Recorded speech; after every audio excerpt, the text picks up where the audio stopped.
So, good evening, guys. Welcome back to the TG podcast. We are here, of course, another week. We'll be talking everything Arsenal. Of course, starting off today, going to recap the Wolves game. The Premier League season, of course, is officially back. We did beat Wolves by 2-0, and we got off to a good start. We're going to be looking ahead to our next game as well. We've got a tough one at Villa Park coming, of course, this Saturday. And then we're going to get through some transfer news as well because we've got some new updates about Mikel Merino coming to Arsenal and also Eddie Nketiah. There's been a bid put in place from Nottingham Forest, which has been rejected, but we're going to give you all that today as well. But yes, big up everyone in the chat, big up the panel as well. We've got Rory with us as always, we've got Seb, and then let's welcome back Dom to the channel. He came on towards the end of last season, he's back again. Welcome back, Dom. But yeah, how's everyone doing? You all good? Yeah, good. Good. All Very good. Thank you, mate. Of course, guys, the season has started back up again. Arsenal got off to a great start, a good result, a 2-0 win against Wolves, of course, Wolverhampton Wanderers on Saturday. Clean sheet as well. And I think we'll start with that first and foremost, guys, of course. I thought, looking at the result, as I said, it's a clean sheet, first game of the season. And, I know you can't really judge these sort of first games of the season, if we've been honest with it, guys, because, the players are coming back into it. I know a few players came back and, they came back like Declan Rice came back late of us. Saka came back late of us when they had all the Euros. So, understandable that all the players are not fully fit just yet. But I think it's a good start, of course, to start the season for us to go and win this league. And I thought at times there was a few of decent moments and at times there's a few sloppy moments there as well. I thought David Raya made some great saves for us when he had to there as well. But great to see Saka get on the score sheet. I thought we had a very good game. Obviously got the goal and a great cross for Havertz goal as well. Havertz again, great game. I thought those were the main two that stood out for me personally. But I'll tell you what, I'll come to Dom first, man. Dom, what's your overall thoughts on that, first game of the season against Wolves, man? I mean, just quickly on players coming back late. So did the Wolves left back, didn't he? Oh no, sorry, he was just late trying to track back with Saka. My mistake. What was I going to say? That was good, man. That was good. I can't lie. They get better, don't we worry. What's the thought? I mean, the thoughts were it's a win. That's the main thing. As you say, it's difficult first game back. You could see some of that sloppiness. I don't think we can just put that down to the first game. I think that needs to be eradicated quickly. I think that was the only downside coming out of the game. But I think a lot of positives in general. Clean sheet, 3 points, all those things are there. And I think that's really important given our next 3 away games of Villa, Spurs and City. Yeah. Not in that order, I don't think, but I think Spurs and City the other way around. But, getting those points early on is really key. And I said at the end of last season, I thought consistency in the starting lineup in these first 5 games from last season, understanding those roles and those jobs and not tinkering too much with the formula that saw us so well after sort of January time would be really important and sort of a key attribute to us early on. And I think we saw that on Saturday, and then lastly, it's good to see Kai Havertz continuing from where he left off. I think you called out the right players for praise, but I think he also showed that sort of striker's instinct. But you could also see why there are a lot of fans appealing for the striker, given that sort of that right-footed scuff sort of curl chip shot rather than putting his laces through it. You can see the downside there, but also his header was good, and he also got an assist. So overall, really, really happy with the 3 points against a side that will be well prepared and sat in, and we're going to deal with that a lot this season. No, yeah, very well said, man. Very well said indeed. I want to come to obviously Seb next. What do you make of that, bro? Obviously, first game of the season, 2-0 win against Wolves. Is there, sort of any players as well that stood out to you in that game? Yeah, very good display. I thought it was a professional performance. Yes, there were sloppiness at times, but of course you're always going to have those with the opening game. But the main thing is we got the points and basically continuing off where we left off from last year. I can tell, looking at that game, that we're probably going to be a little bit more preserved in this first part of the season again, and then second half go full out. That's the impressions I got from that first game. I thought Saka brilliant. What a goal that was, excellent. And Havertz as well, getting on the moves. However, he did miss a couple of other easy chances, and I think this does show that we still need another attack if we are really going to push on. The build-up play was quite slow at times, but yeah, all in all, it was a good performance. Timber, when he came on, I thought really looked sharp. I reckon if he can stay fit, he'll have a big season. David Ray as well, brilliant in goal. And the thing you notice about him, he keeps it calm and he focuses. That's what he does well. Because on another day, if he wouldn't have made that incredible save, then we could have easily looked back with a 1-1 or something like that.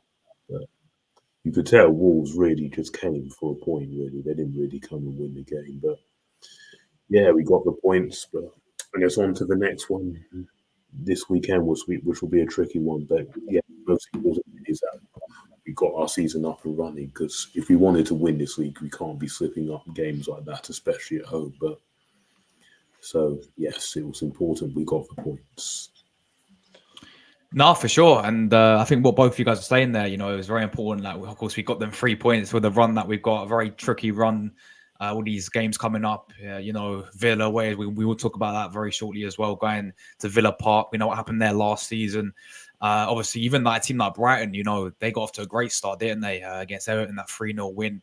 And I know we did them. I know we did a double over them last season, but again, over the recent time, there's sometimes a team that can give us a little upset. So that'd be a tough one. And obviously, the Man City one's a massive one away, the Tottenham away as well. So very important that we did, of course, get off to a good start. And very well said there as well, Seb. And finally, Rory, bro, what was your take on obviously that those 3 points, the clean sheet as well, and what's your whole thoughts about that first game of the season? Yeah, very professional. I don't think the performance overall was great, but it's first game of the season. Obviously, some players are pushing off cobwebs and that, so I'm not really going to judge the whole performance on, the results, because as I said, the results does come first before the performance, especially in these sort of games. You just want to get the results over the line, and I think certain individuals impressed. I think Saka was really good. Havertz obviously got on the score sheet, but his overall play, I thought, was really good. Raya as well kept a clean sheet. I thought the defence at times were a little sloppy, if I'm being honest. And they say that Raya has the defence in front of him. That's why he's keeping a load of clean sheets. Well, Saturday, he was the one who protected that clean sheet, in my opinion. That's where he actually bailed out to the defence for once. So big up Raya. I think he's got to be up there for man of the match. Apart from them three, I can't really look at many individuals and go, yeah, you stood out. I think Odegaard was really good in the first half. Still putting a good performance, but I felt like second half, he faded slightly. I thought Partey was a bit sloppy in possession in the second half. I don't think Declan Rice was at his, standard we know he can perform at. I mean, it says a lot that he went off with cramp. I mean, Declan Rice never has cramp, so it just showed there that the game sort of caught up with Declan Rice with the Euros and that, and he obviously played recently against Leverkusen. I think he played a couple of minutes against Lyon. I think he started. I can't remember, but yeah, happy with the 3 points. I don't think there's anything else really to say, really, other than it's 3 points in the bag, and the first game of the season, 3 points, clean sheet. You can't really complain, really. I think the only last positive, because I think Josh's and Seb's spot on there, is that actually we had that 10-15 minute period where, rightly everyone's pointing out we were sloppy, and I think that will sort of go over time. But I think the fact we rode that out actually as well was a real positive. Yes, it took a save for Raya, but I think that will really stand us in good stead as well, because there will be times in games where you're not in control, you lose that bit of control, and sort of keeping that will sort of give them confidence that if they're in that position again, building on last season, that they don't sort of lose it from there, but they can ride it out and they can still get the win and provide that moment to sort of seal the game. I think that could be really important moving forward as well. I know it sounds a daft positive to bring up, but I think that is one. Yeah, Mm. I also don't get why people are scapegoating Partey suddenly. The fact he was a little bit sloppy in the second half, and I think he gave away like 2 passes. At the end of the day, the likes of Saliba and Gabriel had sloppy moments as well. So I don't know why we are singling out Partey here. Yeah, Only I because agree. he's injury prone I and he's agree. hardly available. Yeah, I think that agree. is. I think that is a bit harsh, to be fair. To Yeah. singling him out. There's also the fact. Declan Rice didn't really rip up any trees either. I don't understand. I think other than Saka, Havertz, and Raya, I don't think there were many standouts. There were good performances, but there weren't any like performances where you go, "Wow, you've made a name for yourself." I think the only disappointment was Martinelli. Although first half I thought he actually played okay. I hear fans at half time heavily criticising Martinelli because of his decision making. And I was like, there's nothing wrong with his decision making at half time. Well, to be fair, I think he created like 2 chances in the first half. I think this is a big month for Martinelli. Not more like a big season, a big month. I really do. Because if he doesn't get going again, then Trossard will be there, won't he? Trossard will be there. He needs to be starting. Yeah. I think this is a big month for him, and I really expect it now. I do love the player, but I should be seeing a little bit more. I think he's a player shorn of confidence, isn't he? He needs a goal. I think that will sort of see him right. I agree with Seb. But that's where you want the squad to be. You want the squad to sort of be there, that you've got a player that can come in and replace him. I think really quickly on party criticism as well. I think there is an agenda against some players or some amongst elements of fan. We saw it with Zinchenko last season as well. As soon as you have 1 or 2 bad games, I think it's important that you sort of see the trend. Zinchenko did all right, actually. I thought he was fine as well, yeah. But also, you've got to look at when he's giving the ball away, Party. You've got to look at how he's giving the ball away. He's giving the ball away most times when he's looking to split the lines. Now, that pass gets through, suddenly you've got a chance there. But it's a riskier pass, but it's with a purpose. What we saw with Saliba and Gabriel, and it was uncharacteristic, and therefore not something I'm concerned about on one game, is they were giving away passes unnecessarily with no clear purpose behind them. And I think that's the difference. And it's the same with Zinchenko. He's looking to make things happen with those balls from left back, but sometimes they're going to be cut out. It's doing what the manager's asking them to do. It's a high risk, high reward sort of pass. And they can be crucial against sides that sit in on those low blocks as well. So I think that's important context for people criticising Partey, because I agree with you, Josh.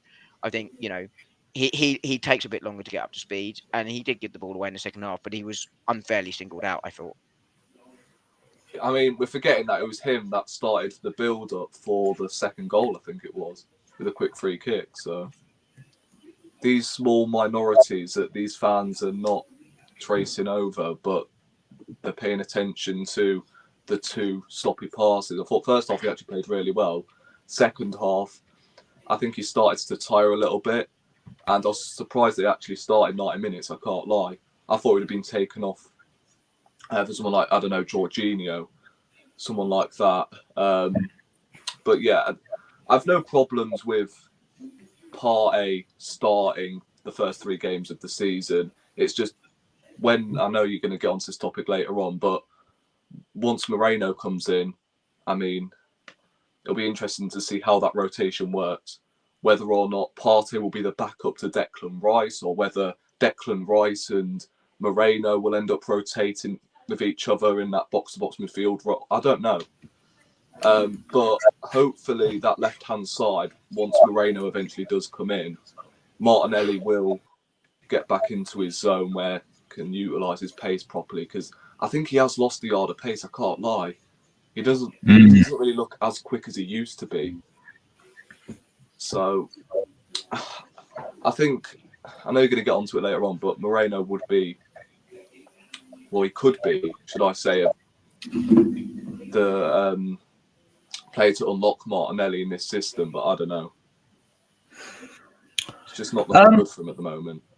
I just wanted to bring up, of course, just looking at the lineup, and I know, obviously Zinchenko, and I do agree with you guys. Like, I'm not big, like, people watching, I'm not the biggest Zinchenko fan whatsoever, especially when he plays left back. I thought he had a very good game. I do agree with what you guys are saying, but obviously we had that new signing on the bench, Calafiori, and were you surprised that he didn't get the start or even come off the bench, because he didn't come off the bench, did he? Yeah, I mean, I was surprised he didn't come off the bench, but I wasn't surprised that he didn't start. Yeah. I was expecting Zinchenko to start the game anyway, because let's be honest, Wolves don't really have much width down the flanks. They've lost Pedro Neto. They had, I believe, who did they have as their wing backs? Semedo, did he play? And then they had the other geezer who, I'm not even going to mention his name, but they don't really have much width down that side. So I think playing Zinchenko was the correct decision. It's just against Villa next week. That's where I do expect changes to be made in that position. Perhaps Timber or Calafiori. I think, if I'm not mistaken, Bailey plays down that side. So, I wouldn't recommend Zinchenko playing as a left back away at Villa. And then you can even miss me with Man City away and bloody Tottenham away. So, I think in these big games away from home, that's when I think Calafiori and Timber to an extent will be used. But Zinchenko in these home games where, let's say, we're not up against a rapid winger down that side, that's when Zinchenko will play at left back, because we need control in the midfield. It's the way he does invert, obviously. I said this similar to you, Josh, at the end of last season when I was asked whether I'd keep Zinchenko, and my answer was yes, because these are the types of game when I think he is really important, because you're essentially playing him in midfield as an extra midfielder rather than defender. Agree, I think he comes out of the side well as he played against City, and I think I would have said Calafiori starts that, but given he didn't come off the bench, and I wasn't surprised he didn't start like you, Josh, but I was surprised he didn't come on, I think it will be Urian Timber that will start at left back, and probably should start at left back. I think you need that slight more defensive solidity given the quality of Villa. The Villa part will be rocking in their first home game of the season, and as you say, they're going to play Bailey almost certainly down that right side against him, and he's rapid, and you do need, I don't think Zinchenko's as bad as defender as people say he is. I think Timber's much better as a defender, and therefore he's a man that should start there. But I think you're spot on, Josh. I thought he played decent as well when he came on. I know he had that little moment. I don't know if you guys remember it. He did a bit too much skill. Yeah, he did give the ball away. I think initially he did a great. I think that's a sign of. And then he gave the ball away after that. Yeah, that's a lack of match sharp, isn't it? Possibly a tad of overconfidence there. But be interesting to see what the fans have said had Zinchenko done that, interestingly. But potentially a bit naughty there. But it would be interesting had that been the case. I still think Zinchenko is a little bit too casual on the ball, I can't lie. But I think in these last couple of games, he's not been terrible. And I know it's only been 3 games. We'll obviously judge him throughout the whole season. But so far, I think he's proved that he can be a decent squad player in these luxury games. You know where I'm coming from? So I think Zinchenko definitely shouldn't start as a left back next week this week, should I say, against Villa, Man City, Tottenham. That we have obviously in September. I almost said December. Jesus Christ. I mean, playing midfield for those games, go for it. I'm pretty sure we've said this all along. Playing in midfield in these big games, not a problem from my point of view. But as a left back, nah. Agreed, man, for sure. I think before we do move on, I'm gonna have to mention this because I know people have been, talking about the Wolves should have been down to 10 men. With I was that gonna, guy. I was gonna bring that up. That That shock, guy that was slamming terrible. Havertz to the ground and then literally Yeah. grabbing Jesus. Like, what is going on here, guys? And funny thing is, Not he just didn't grabbing even end up with a Jesus, yellow by the card. way. Oh, He didn't even get yellow cards. The Wolves defender. shocking. And what does VAR do to actually? Why wasn't that checked? I was going to say, They I said think, they're All this improving. consistency it's just gonna continue all the time. I'm sorry. Because in that there was a game, I think it was Newcastle Southampton. Yeah. We saw something similar to that, red cards. This one, The Fabian Shaw one, yeah. It wasn't even similar. yeah. It Just wasn't. There's That no was barely a headbutt, whereas the geezer, I think he was number 17, a number like that, I don't know. But now you're allowed to choke slam players in the Premier League. I think to be clear on this, I think several things. One, Fabian Schär is sending off. Whether he's made contact or not, he's gone to initiate the contact with his head. Under the rules of the game, it's a red card. Right decision. I think the inconsistencies on VAR will come because you've got different people refereeing it with different interpretations of what's going to happen. I will defend the on-field referee with the decision on the choke slam, because probably from his angle in real time, it looks like he's fallen on top of him, his hand's gone down, probably can't see, it's gone down over the neck. However, I think that's clear violent conduct. And I think it's not necessarily a referee mistake because he can't see it, but had the referee seen that, I think the referee sent him off. And that's where, although I like the fact we're going to see less VAR intervention, I think it's rightly there for those sort of shockers. I like the fact there's less intervention. I think on this one, there should be an intervention because that's genuine, serious foul play, and therefore should be a red card. But I will defend the on-field official because I don't think he could probably see that in real time. Because it looks like he sort of falls on top of him and his hands have gone down to stop him. But obviously that's not what happened. But To be fair, I can understand how you get to that point. To be fair, he had his hand on his throat for a good while. He did going down. He did, but if you're the referee in that situation, you're looking at and going, he's fallen on top of him. The hands, he doesn't necessarily know where the hand is, and you're probably looking away, thinking they just fall on top of each other and gone on. But that's where VAR have to intervene. I can understand how the on-field official misses that, but VAR have to intervene on that one. I know they're intervening less, but that has to be intervened with.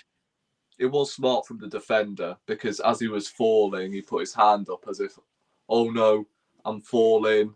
I didn't mean to." You can see how the referee thinks that's what's happened in real time. You can understand how he comes to that point of view. Yeah, but again, VAR at Stockley Park. Seriously, that's the issue on this one. Yeah, exactly. Checking that. Exactly. On this one, like I say, I know they said they're intervening less, and I think that's probably a good thing. But that's a clear, genuine mistake from the referee, but mistake that should have been overturned because it is serious foul play. It's dangerous. It was a dangerous thing to do.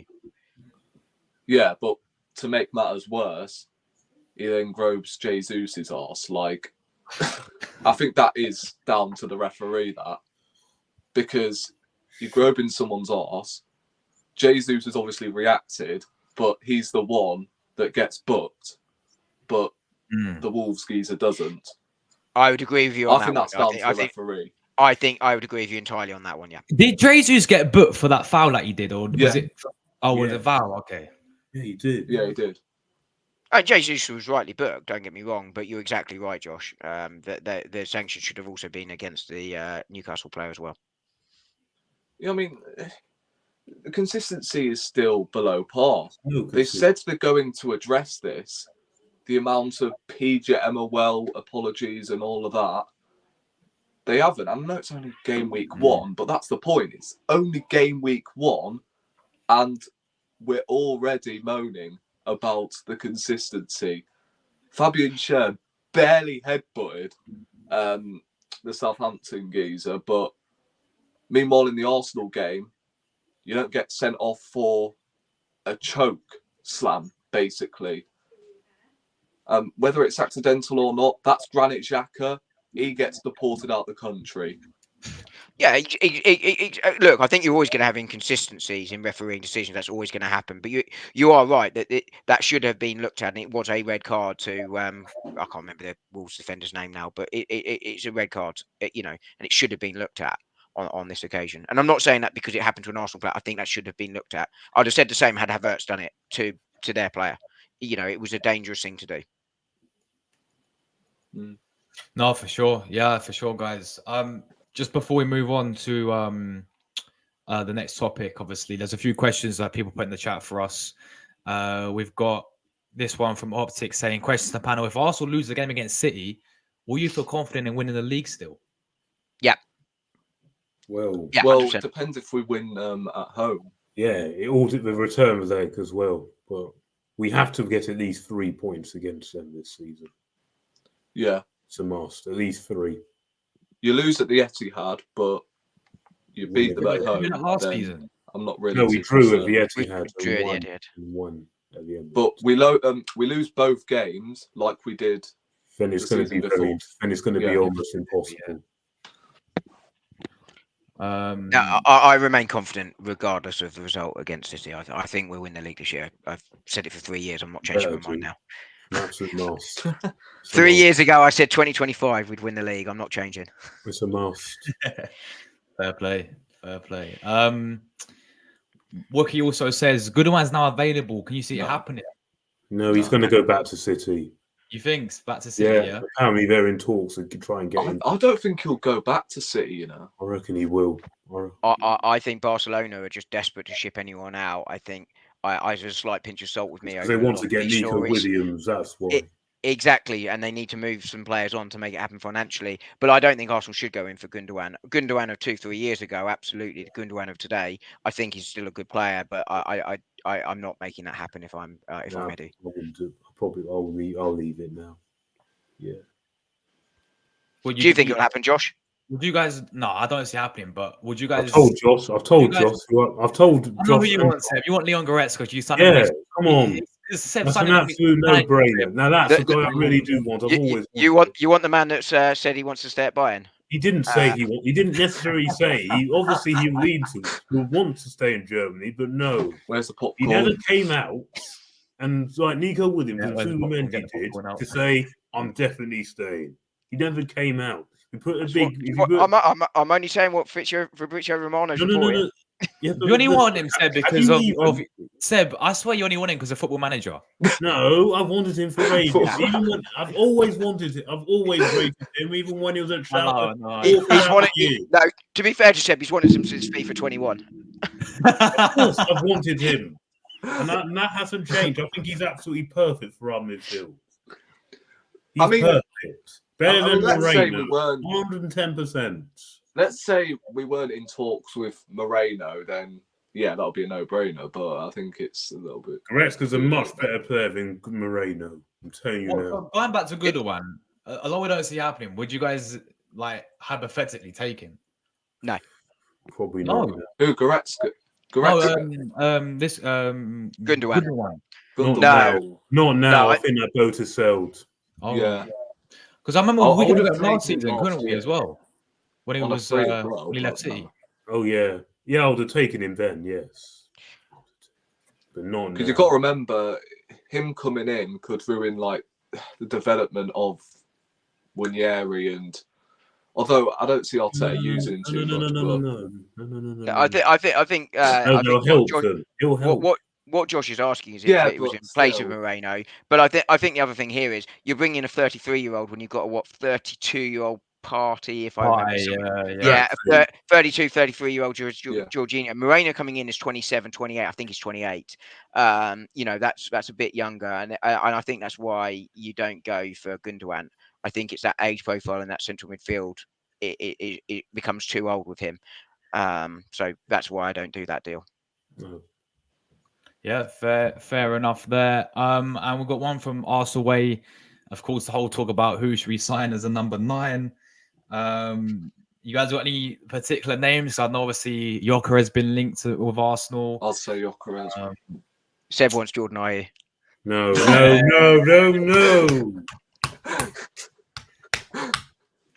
But you guys got any like specific names? Ivan Toney, he's available. Get him in. Nah. He's No, I'm not available. signing Tony. He's I'm right. not. He's right Yeah, there. for 40 million, I'll Oh, take Give him- brilliant! Tony. Chris Wood's available. I'm not signing him. No, You know.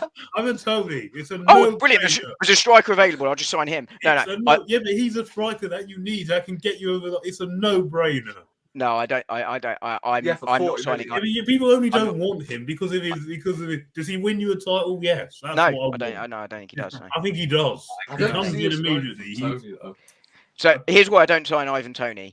I think, I take this reports with a pinch of salt if you like. I don't know, but if the reports are true that Arteta doesn't fancy his personality and stuff, then that's a no. But even if you take that out, because we don't know if that's true or not, no one's sort of confirming that. I think for me the thing with Tony is that actually a lot of his goals do still come from penalties. Secondly, I think what Do he concerns still me score more. them? He does still score them, but so does Saka. Who takes them now. But I think the other thing here, and this is the key thing for me, is that I don't like his first touch. Now, he gets away with it a bit for Brentford because generally it's on the counter and there's a little bit more space when he has the ball. Arsenal will be facing a low block, and that first touch is going to be far more important to keep the ball in and around that penalty area. So that's why I would be reticent against Tony. I think for me, in the number 9, I think Isak is obviously the man we want. That's not going to happen this year. It's just not going to happen. So I think we will sign a forward. I'll be surprised if we don't. And if we don't sign a forward, I think that's a worry. But I think we will. But I think the winger will be what we will look to bring in this year, and we will try and get through with Havertz, Trossard, and Jesus in that number 9 position. And I think the wide player is, and then keep that powder dry for Isak. That's what I would probably do. But if you are going for number 9 this year, then I think Josh, not Rory, I think you said it. It was Gorka as comes in. I think I like him. I think he's a good player. I think it's a risk at the price that's being quoted. If you can get that I'd down rather to 50, take that risk, though. I'd rather try and get that wide forward in. To be honest, that would be where I would go for. But if it's Gorka as it comes in and Jesus covers Saka on the right, then I'm also fine with that. But if you can get that price tag down from 70 million-ish down to sort of 55 to 60, then I think that feels like a good deal. But I do think a forward is necessary, and I do think a forward will come in. I suspect it will be a wide player, not a number 9. Has he scored like 6 goals in like 6 games? Yeah, Yeah, He scored four something like, in two.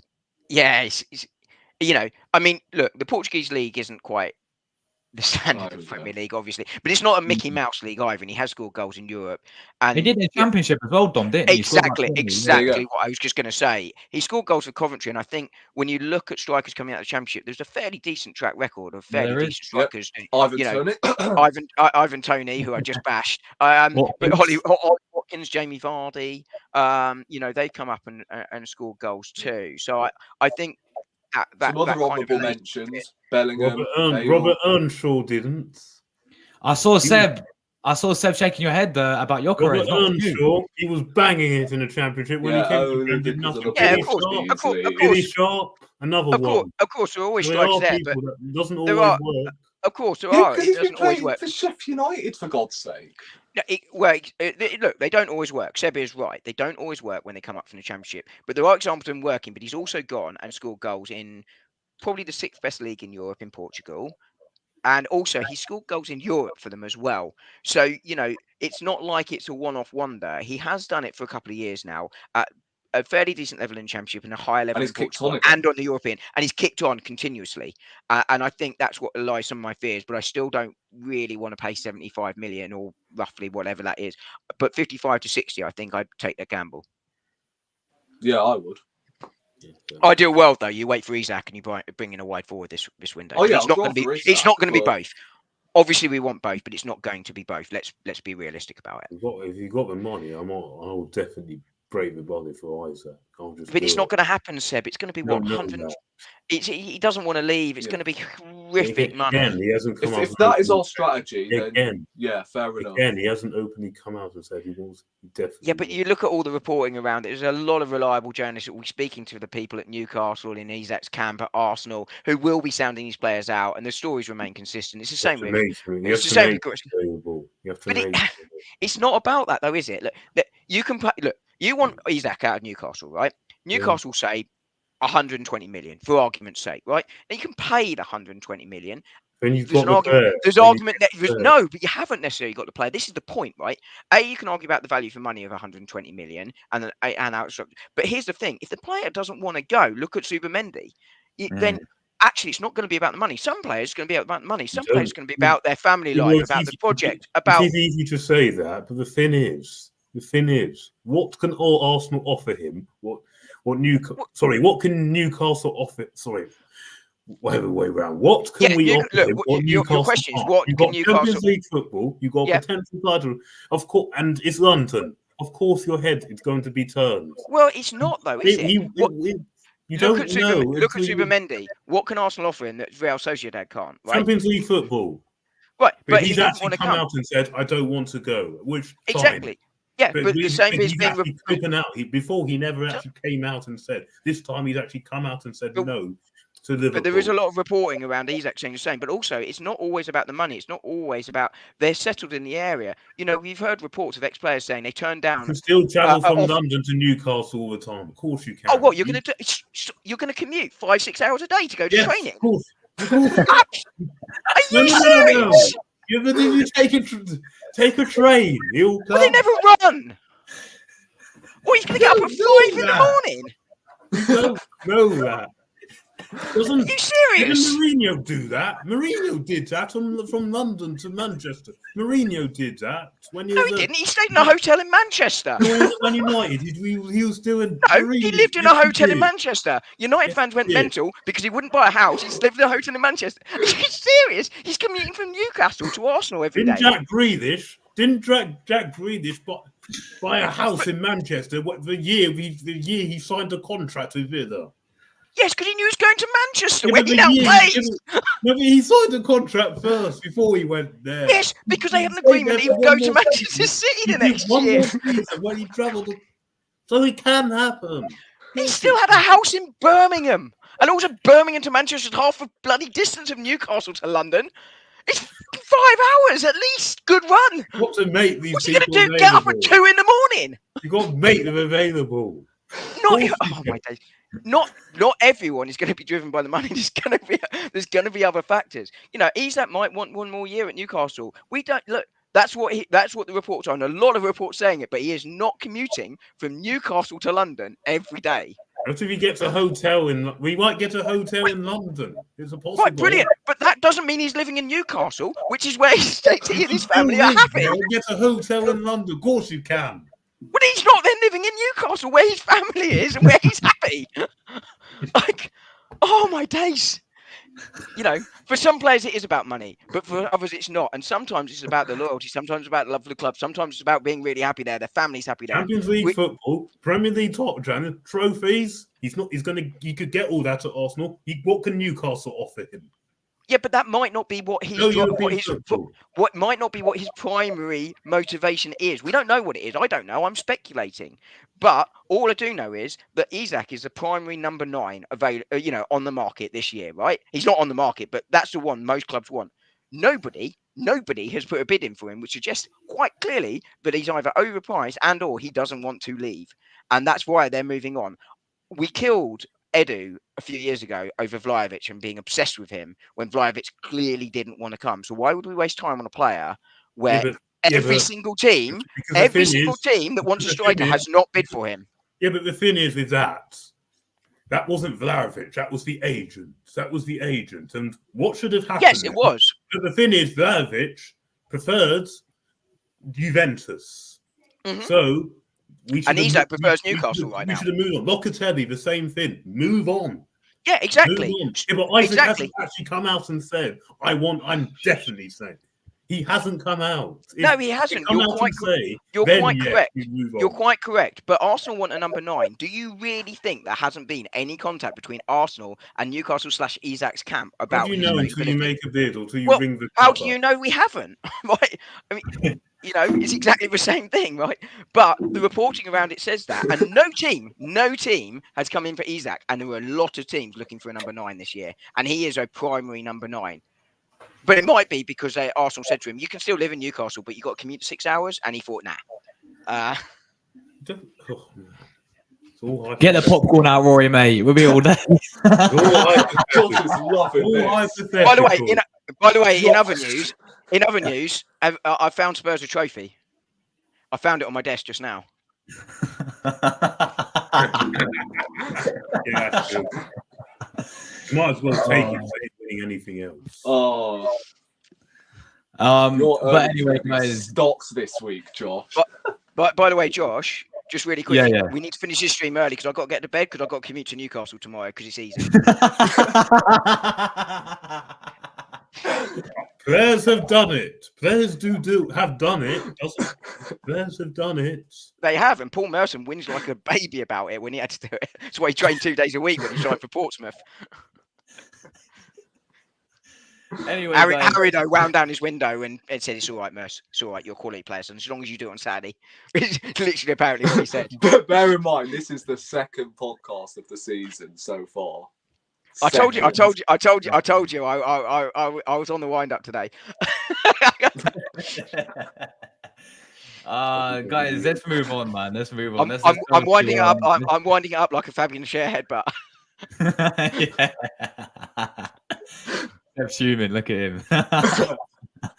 Anyway, guys, do not honestly think if a big comes in, his head's going to turn. Do not honestly think that. Don't know, do we?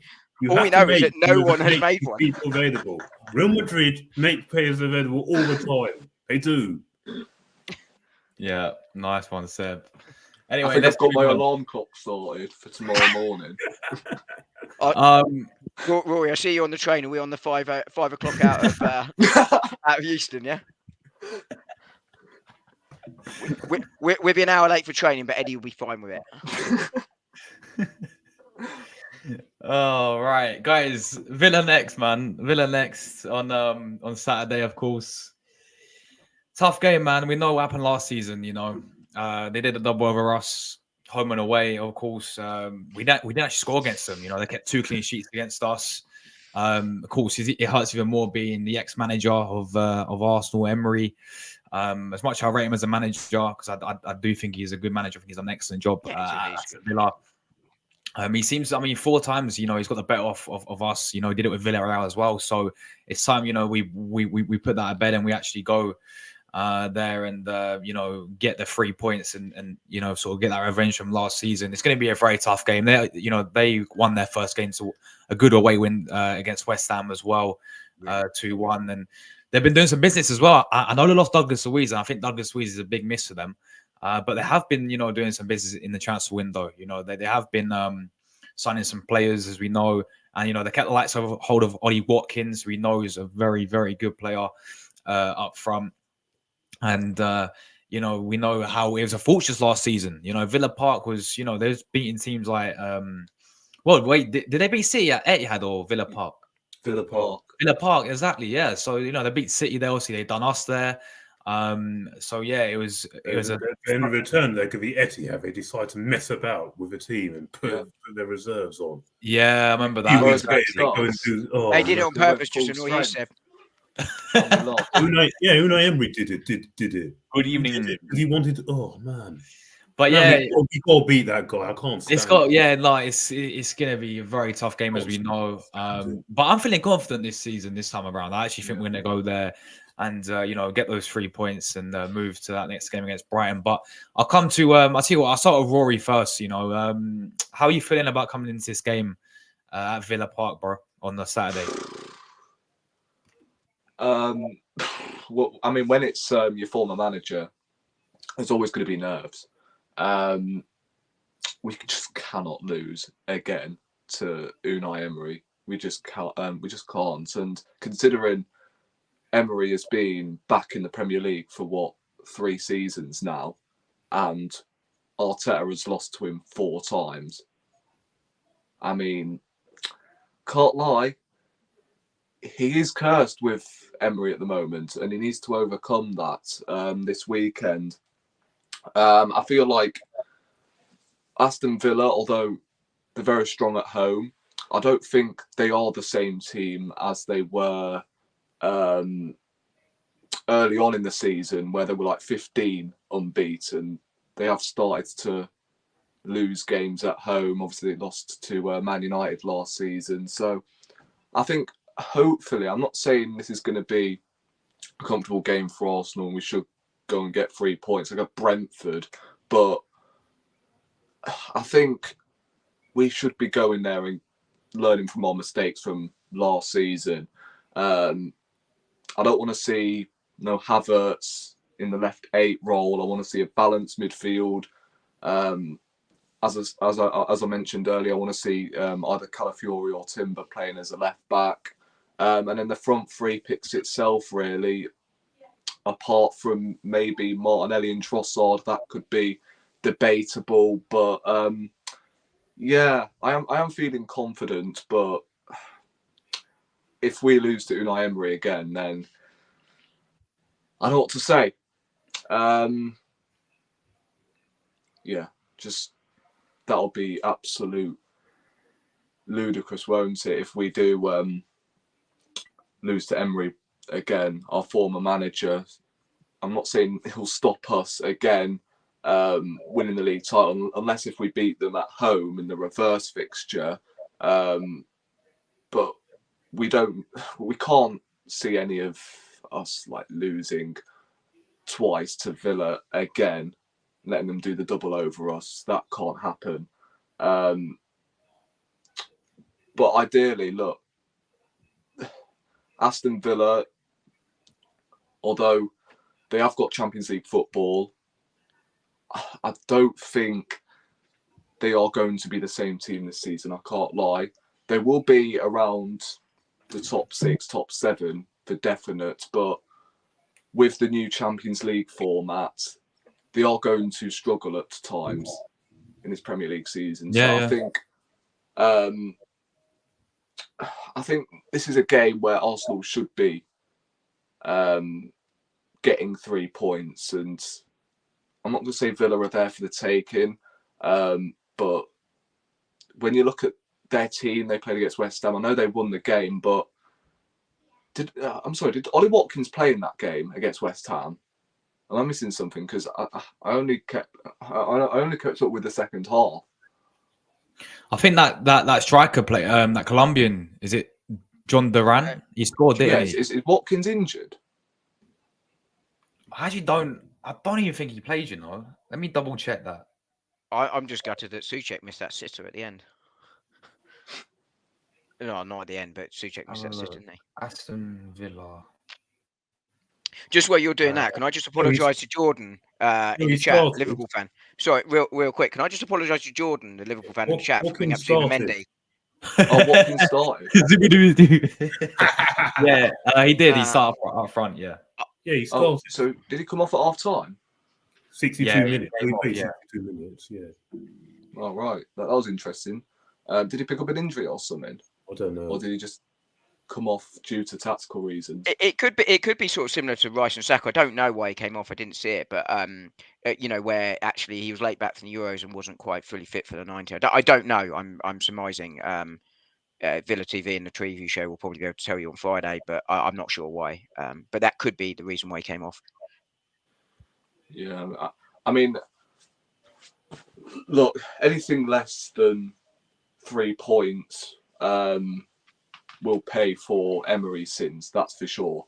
A draw, don't really want a draw, to be honest. A loss would be catastrophic, so a win will do, and that will set us up perfectly for a potential 9-pointer for our first 3 games of the season. Obviously, last season we picked up 6 points and drew to Fulham, so hopefully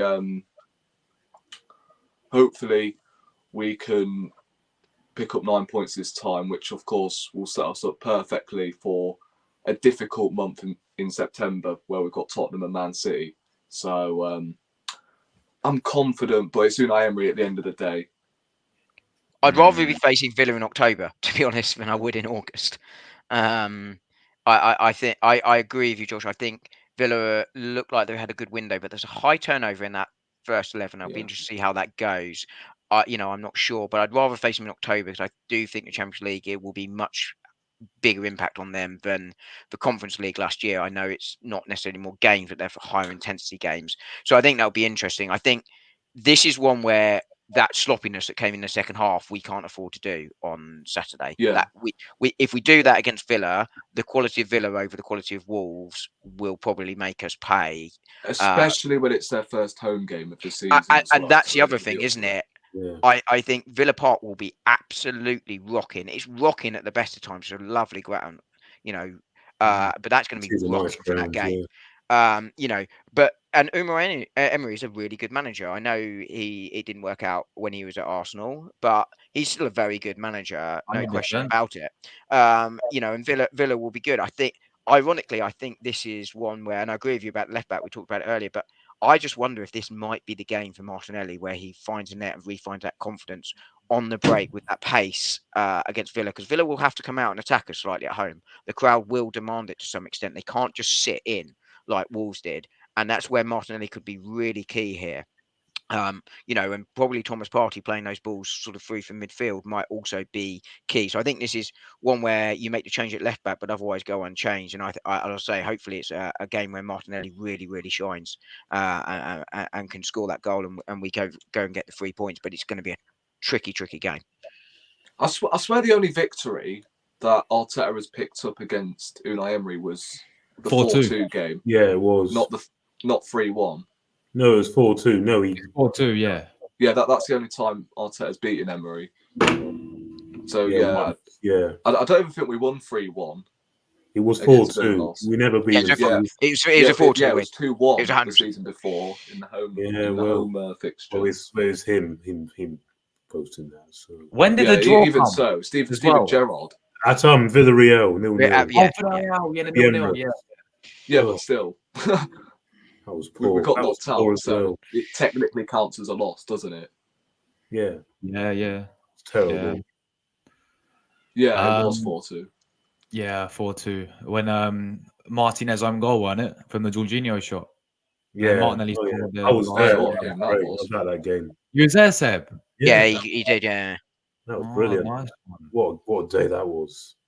And it's a great ground. Yeah. Oh, nice one. Atmosphere. Apparently, and Seb, you'll be able to tell me, is apparently absolutely amazing. It was bouncing then. Yeah. Yeah. It was class. I'll come to you, Seb. Then, how are you feeling about this game? Of course, Unai Emery and Aston Villa on Saturday. Always a difficult game, and even more so with Unai Emery, because the thing is, he always loves and knows how to play against us. This is why he keeps getting victories against us. But we have to turn that around. We've got to, and I'm going to be honest. I think we need to be picking up 3 points. I'm sorry, we do. Because when you're going for this league, there's little margin for error. And when I was asked about those opening 5 games, I think opening 5 games, which included City in it, I said we need to be winning 4, and this is not. We need to be winning 4 and drawing 1. That's what I honestly think. And this is one of the games we have to. I feel we need to be picking points in. Let's go and make a statement. Yes, I know it is very early in the season, and this won't determine, of course, whether you're out of the race or in the race as well. But we just need to go out there and perform. And the reason we lost last year was because we didn't finish our chances, and also we conceded that silly early goal. And the reason we lost at the Emirates was because the manager changed the team and changed unbalanced things. Which Trossard was the sitter as well. Yeah, because we were all over them in that first half, and then that second half. Yep. Unusual for Trossard as well. Yeah, it was reminiscent to the Brighton game the season before at home where we lost 3-0, all over them second half, and then second half got battered. Yeah, that first half we didn't miss as many chances as we did in that game, but we owe them one, and we owe them one. If we went there and won, I agree with you, Seb. This would be a statement win, and I think we need a statement win in at least one of these away games. I think the minimum we need is 10 points from this. Anything above that, I think we're in a really, really good position coming out of these first 5 games. But I think the minimum is 10 points. That's daft. This is 3 of the hardest away games of the season. 13 for me. 13. I don't What think it will need 13. I don't think City. I think 90 points gets you the league this year. Yeah, I mean, what I will say, last season when we travelled to these big away grounds like Newcastle, Villa away, Liverpool at Anfield, Man City away, we didn't pick up victories in any of them. So I think we need at least a couple of victories in them games. I'm not saying win all of them, but we do have to we be going certainly to need to be winning these sort of games, especially Newcastle away. I think if you That look at should those be- sort of top 6, 7 games, you know, Manchester United, Manchester City, Tottenham, Villa, Newcastle, Yeah, Tottenham's another one. Liverpool. I think Chelsea you we need didn't beat last season either away. Yeah, you know, you need 1 or 2 wins in those games. I think probably this season, to be fair. You know, and if we can, and we got an opportunity early on to get a couple of them, but I don't think. I think 10 points is probably where you're looking at as a minimum. I think less than that. I'm not going to rule out the title like this side of Christmas in all likelihood, but at that point you've given yourself a bit of a mountain to climb if you get less than 10. Yeah, we'll see where we end up. Getting ahead of ourselves. Let's focus on Villa first. My standards this season to win the league, we need 30 wins out of 38. That's how many, and no more than 3 or 4 losses. 30 wins is 90 points. There you go. Then you do it, and no more than 3 or 4 losses. Then you've done it. Those are my standards this season. Also, seeding goals can play a huge part. No more between 20. No more than 20. I don't want to see any more. I don't care. I don't care how many wins, losses, goals we score, goals we don't score. I just want a real one of these. Yeah, me too. I don't care if we do it with 75 points and 38 goals. You'll never win it with 75. No, I know. I was. My point was, Man United did that once, did they? Yeah, they did it 79. They did 79. Yeah, 79. Sorry. My point wasn't the number of points, and my point was, I don't care how many points you get. You just want to finish first in May. Like, I don't care whether it's 90 or 80. I really don't care. I don't care if we score 100 goals or not 100 goals. I just want to win the title, but I'm not. I don't think City will go above 90 points this season. I really don't. Well, we say that every year, but they always tend to. We say that. No, I didn't last year. No, I did. They played well. They were good. They did play well yesterday, but I didn't say they wouldn't go above 90 points last year. I said they'd take a step back from the 100 points. Like, that was never sustainable. They won't do 100 again. No, exactly. I said they'd take a step back, but I don't think they get over 90. And if they do, then fair play to them. But I don't think they're going to go over 90 points this season. Yeah, I think the league will be much tighter. The thing is, they do need a striker to supply Haaland, because obviously they sold Julian Alvarez to Atletico Madrid. So if they don't sign a striker this summer to not obviously play maybe you could. Maybe I heard we were selling Mehdi and Ketia, but mainly to come off the bench. Sorry, I heard we were selling Mehdi and Ketia. Pep's doing us a favour. He'll never do that. As much as it'll be funny if he did, he'll never do that. He's of course not. It was a joke. He's not. Yeah, I mean, as I was saying, I think Man City do need a striker. Yeah. Another striker to supply Haaland, or else they'll be relying on Haaland this whole season to stay fit. Who's their backup at the moment? Was it Phil Foden in the false 9, I imagine? I don't think they do have a backup striker. Exactly, that's what I'm saying. If Haaland was unavailable this weekend, is it Foden at false 9? I can't think of what else they do. Yeah. And you don't want Foden at false 9 because I think he's quality in behind.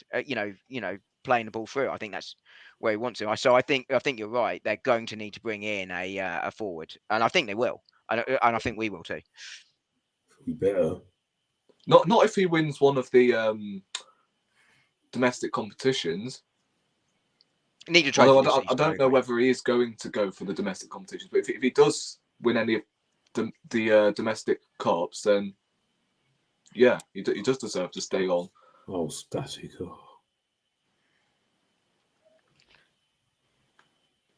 Of course, if he's like in a title race as well. Yeah, if you finish second but win a trophy, I think winning a trophy is where we need to be this season. Yeah, 100%. This is what the phase has been about, right? Is to rebuild back up to this. You do not need phases to get yourself back up. You Okay, don't. Okay. Tell me. And I've only asked this question 47 Right, okay, times in the last fine. 5 Here days. we go. Tell me how, going back to the squad we had when Arteta took over, tell me how they do that without going through A phases. top manager Realistically. gets you the better out of them. A top manager. Okay. Which top An manager? example. Okay. Which top Conte, manager comes in one their tie? season. What tactic they play? Conte, one season. One With who? season. With who? They came 10th. Won Chelsea the league. Who? With Chelsea? Chelsea. He changed Oh, it because he changed it. and He remind changed me, it what to did back Chelsea three. He do? got in his bed and changed it to back three to suit the Okay. system. Okay. Bang. Okay. Right. So you're using that as an example, right? Chelsea came 10th. And I thought it was 11th. And then they won it. Okay. And yeah, but what did they do the season before? Right. Before they finished 10th. Yeah, they won the league. Yeah. So do we really think they were the 10th best team in the league when Conte Probably came in? not, but at the time No, they were. right, That team was in crisis. But it also had a squad capable of winning the league. When Arteta comes in, we're finishing 8th, and we're out of Europe from, a couple of, we weren't out of Europe, actually. We did get in the Europa League. But it was a squad that was not capable of winning the league. The Chelsea squad was capable of winning the league. There's a big difference between those two There were examples. still some great players there. There were still some good players there.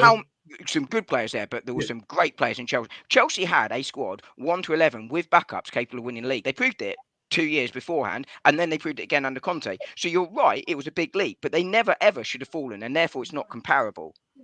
But tell me, okay, so a top manager comes in. Okay, so hang on. Newcastle, not 19th in the league.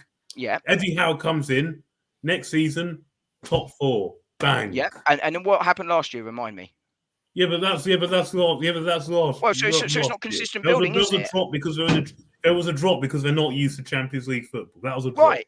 So they're going through the phases, right? So they're coming in. They weren't going through the phases. Well, they literally are. By Leverkusen.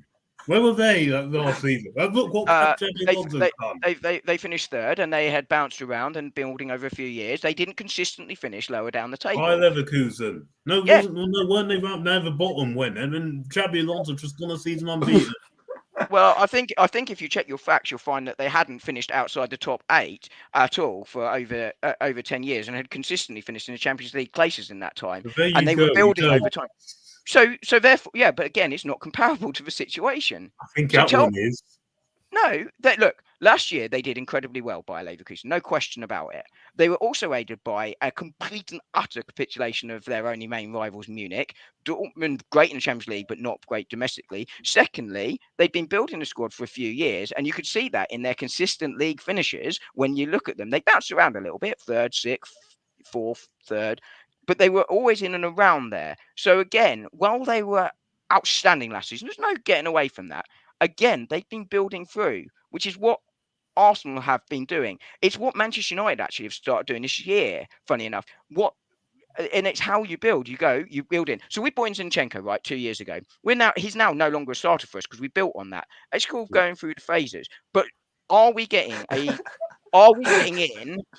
Is Declan Rice signing for us 5 years ago? Absolutely no way. No. But you need a player like Declan Rice to win the league. So if you're going from 8th to 1st, when you're consistently finishing outside of the Champions League and consistently not competing for a title, you're not getting those kind of players that win you a league title. You have to build by bringing in Thomas Partey, really good player. Rice is now an upgrade on that. That's what we've been doing. Now is a culmination of that. That can't continue forever. We are now in a position where we have built the squad, and this squad should be capable, particularly if we bring in 1 or 2 additions, to win the league. We now have to deliver on these phases. Now is the time to deliver on that. But that's what the phases have been about doing. You don't bring in Rice, Haaland, etc. You don't bring in these top players when you're not competing. They are the players you bring in. Of course not. No, of course not. That's what phases are. No, of course you don't bring them in then. But what a top manager will get you. How? Obviously, if you're going to hire Arteta, and don't get me wrong, I don't want Arteta gone. I think he's done a great job. I don't want him gone. But if you hire someone in with no experience and who's not managed, then yes, I agree. That's what's going to happen. Bring in a top manager, and there were plenty around at that time. You do not need phases.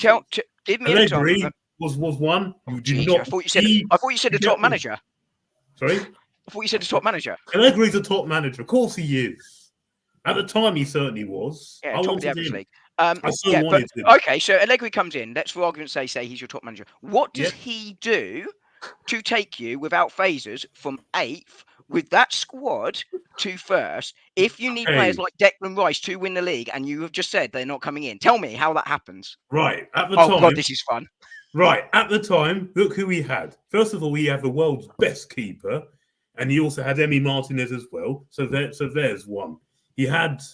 Okay, he didn't have the best defense. He didn't have it. Tierney was good, but that was all. But to think about it, he would have had a system that gets the best, that gets better than what you have, and that back line. Look, Arteta instantly improved the back line, so he would have done the same. We also had Aubameyang, Lacazette, and Pepe, and I honestly think a better manager would have unleashed Pepe. The thing is, Arteta and Emery never really gave him the chance. It was about the system with Pepe, wasn't it? Really, but also because Allegri plays, he mainly plays with a three at the back. That's what he does.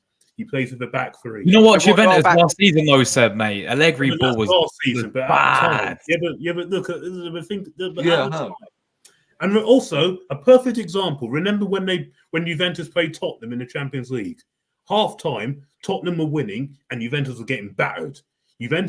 Allegri makes two tactical geniuses at fullback. That changes the game. And it was against Spurs. Are you looking in 2019? He would. It's Spurs, Wookie knows exactly what I'm doing, by the way. He does. So you think that Allegri comes in and a front three of Lacazette, Aubameyang, and Pepe wins the league over that Manchester City? Aubameyang at the time was a good player. Wins the league, not wins the league over City, but gets you comes past what? Man City, Chelsea, Liverpool, Tottenham flying at the time. You think it comes past those? I'm sorry, it doesn't. You have to build above. No. At the time, it comes above Tottenham. Yes, Tottenham had just changed their manager at the time. It comes above them. It doesn't come above City. No, it doesn't come above Liverpool. No, it comes above United. Yes, it comes above. Probably Chelsea. United at the time. To be fair, no. Yeah, I'm not sure. Yes, at the time, I reckon it would. Against Manchester United, possibly. Yes, they weren't that. But there's also the culture needed sorting out. So much needed sorting out. I get that.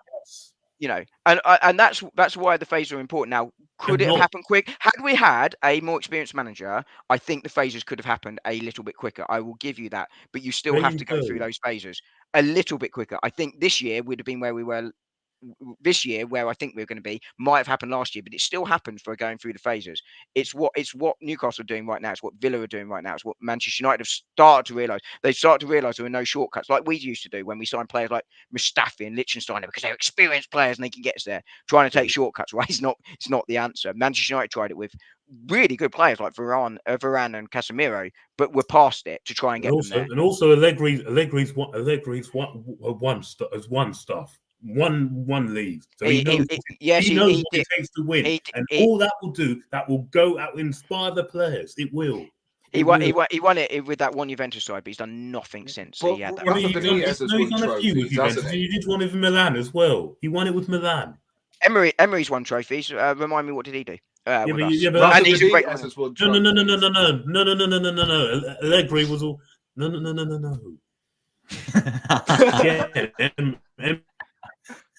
Emery, let's be honest.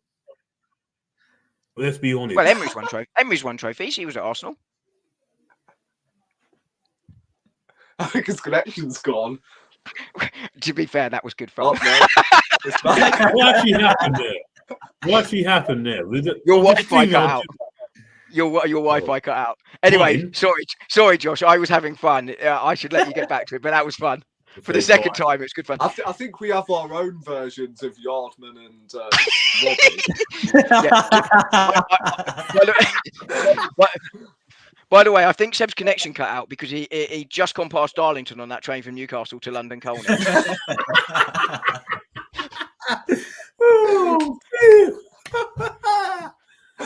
Don't get me wrong. I don't want Arteta gone, and I think he's done a great job. But I'm just saying, You don't. It's not a necessary that you have to go through phases to get yourself back up. You don't. No, in fairness, when you've got a title-winning squad to start with, you don't need to go through phases. But neither did Newcastle, and neither even did Villa. But Villa were, when Gerrard took the job, they were like 16th, 15th, and in that sport base of time, they're in the Champions League. Yeah, and let's see if they can consistently remain there. If they do, then I would argue they're going through phases to get there. But secondly, then you can use them as an example. But until they do, Newcastle, if they can step back. Girona. What phase of Girona? Where were they? They came second to only Real Madrid. Yeah. What phase are they in? Well, let's see if they maintain it, shall we? What phase are they in? Let's see if they maintain it, shall we? If they do, then you've got your example. Yeah. If they do. Anyway, that was good fun, Josh. We should probably move on. What's the next phase of the show, Josh? No such thing as phases. What's the phase of the show? Silly word in football. It really is. By the way, Isaac's just been fined because the train was delayed this morning in his training. Seb's gone. All right. Anyway, he'll be back in a second. I think he's going to turn the light on. Rory, I'll come to you, man. What is your lineup and score prediction for the Villa game, Rory? Me, Rory, just very quick. I'm just going to turn the light on. Back in 2 seconds. No worries, man. Okay. Are you asking me or? Yeah. Oh, right. Raya in goal. Ben White, Saliba, Gabriel. Ooh. Who goes left back? I'd like to see Calafiori, to be honest. Because although I want to see Timber, I still don't think he's up to match sharp yet. And seeing as Calafiori is our sort of signing, it makes sense to play him in this sort of game because it's a big away trip. We want to get revenge against Villa, obviously, and Zinchenko last season, in the last fixture, should I say, against Villa, he cost us big time. He made our defence look so vulnerable, and I think both of Villa's goals came from his side. So I think you start Calafiori. This is why you pay 40-odd million for him to play in these sort of games. So I'd start him in this one, but I can't lie. I can see him going with Zinchenko. I don't know why, but I think Zinchenko will start left back for the start of the season, and then Calafiori will eventually get integrated into this team. I think you're right there, Rory. I hope you're wrong, but I hope you're wrong, but I think you're right. I think he will start Zinchenko, but I wouldn't. But I think you're right that that's what he will do. Yeah. Midfield trio, I think Partey, Rice, and Erdegaard, and then front three, Saka. The left wing is up for debate, to be fair. I'd go. See, Martinelli's not been on form, has he? And we could. Martinelli could be beneficial for the last, 30 minutes with his fresh legs. So I would play Trossard on the left and then obviously Havertz through the middle. That's what I'll go for. Okay, Trossard coming in. And score prediction? 2-1 Arsenal. I'm going to remain optimistic. I think we'll actually score in the last minute. Well, maybe not in the last minute, but we'll score in stoppage time to get the win.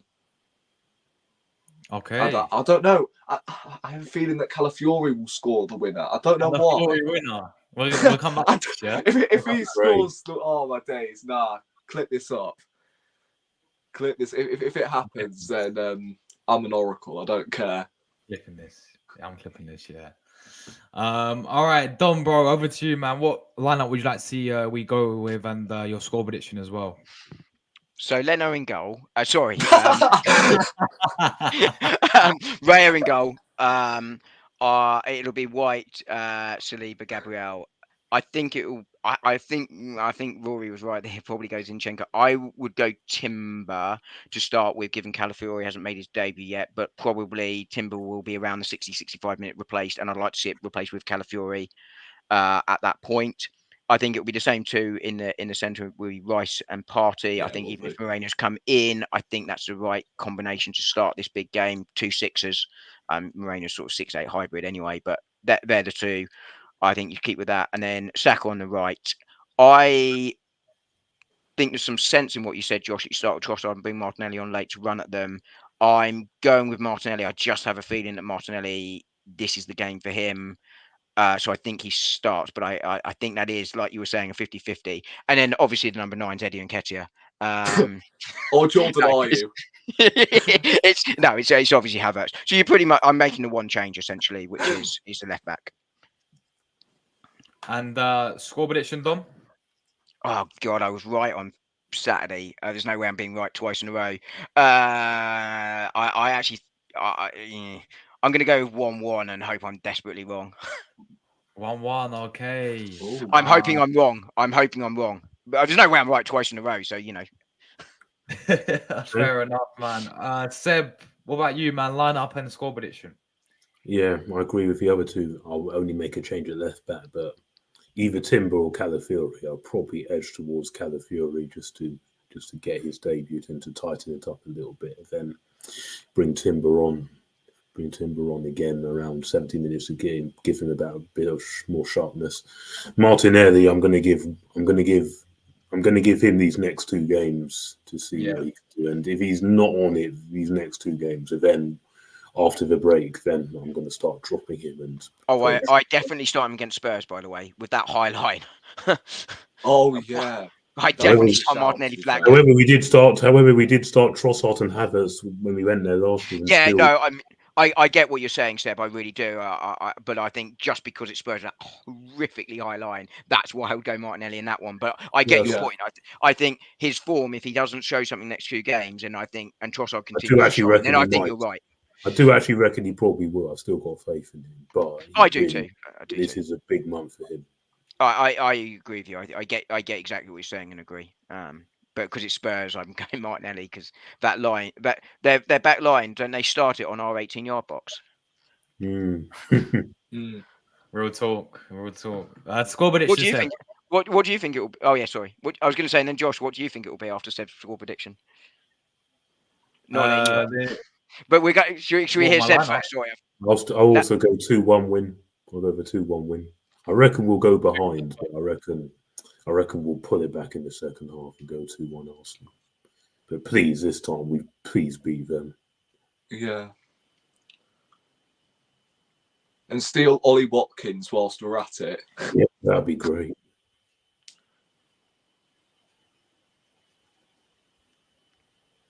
What do you reckon then, Josh? Oh, he's frozen. Oh, he's frozen. Of course he has. The Wi-Fi's done me. Josh would like a Big Mac from McDonald's where he is. We're back again with McDonald's Wi-Fi, guys. Yeah. But anyway, my lineup would be similar to you guys. Obviously, Ryan goal, back 4 White, Gabriel, Saliba, left back. I'm actually go Dom on this one. I'm gonna go Timber. I'm gonna go Timber left back. Of course. Not your Italian. Huh? Not your Italian. Listen. Calafiori, he's not even played yet. If he would have started against, He's got to play at some point. If he would have, but if he would have came with would you really find him in this big game up against someone like Leon Bailey or someone? If Calafiori had come on Saturday instead of Timber, I'd be I would have started him on Saturday. Yeah, for sure. But yeah, I'm going with Dom. I'm going with Timber for this one as well. And then midfield, obviously the same midfielders, Rice, Odegaard, and Partey. And then I'm going Martinelli as well on the left. I agree with what Seb said. Give him these next few games, but we know he needs to step up, Seb, because Trossard is there, and we know how good Trossard can be off the bench as well. Yeah. And then Saka on the right, obviously, and then Kai Havertz down the middle. And score prediction, I'm going with. Are we going for clean sheet? No, I'm going.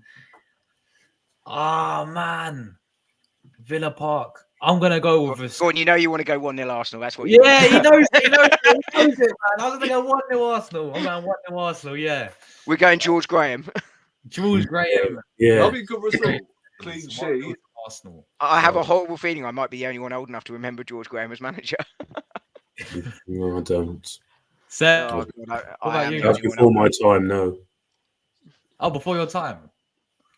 Yeah. Nice one. All right. Nice George one. Graham was manager at my first Arsenal game. There we go. Wow. Mm. George Graham. Yep. 1-0 to the Arsenal settings. That's what I'm going to go with as Yeah. well. But yeah, it's going to be a tough game. But yeah, that's what I'm going to go with. And plus, guys, I'm actually going to the game as well. I'm going Villa Park. Well, you But are. Yeah, it's good. I'm in the Villa end. So Make sure you Just don't take the Newcastle. keeping a low train, profile. okay? Yeah. yeah, listen, what Rory just said, yeah, if California, you said California to score, yeah?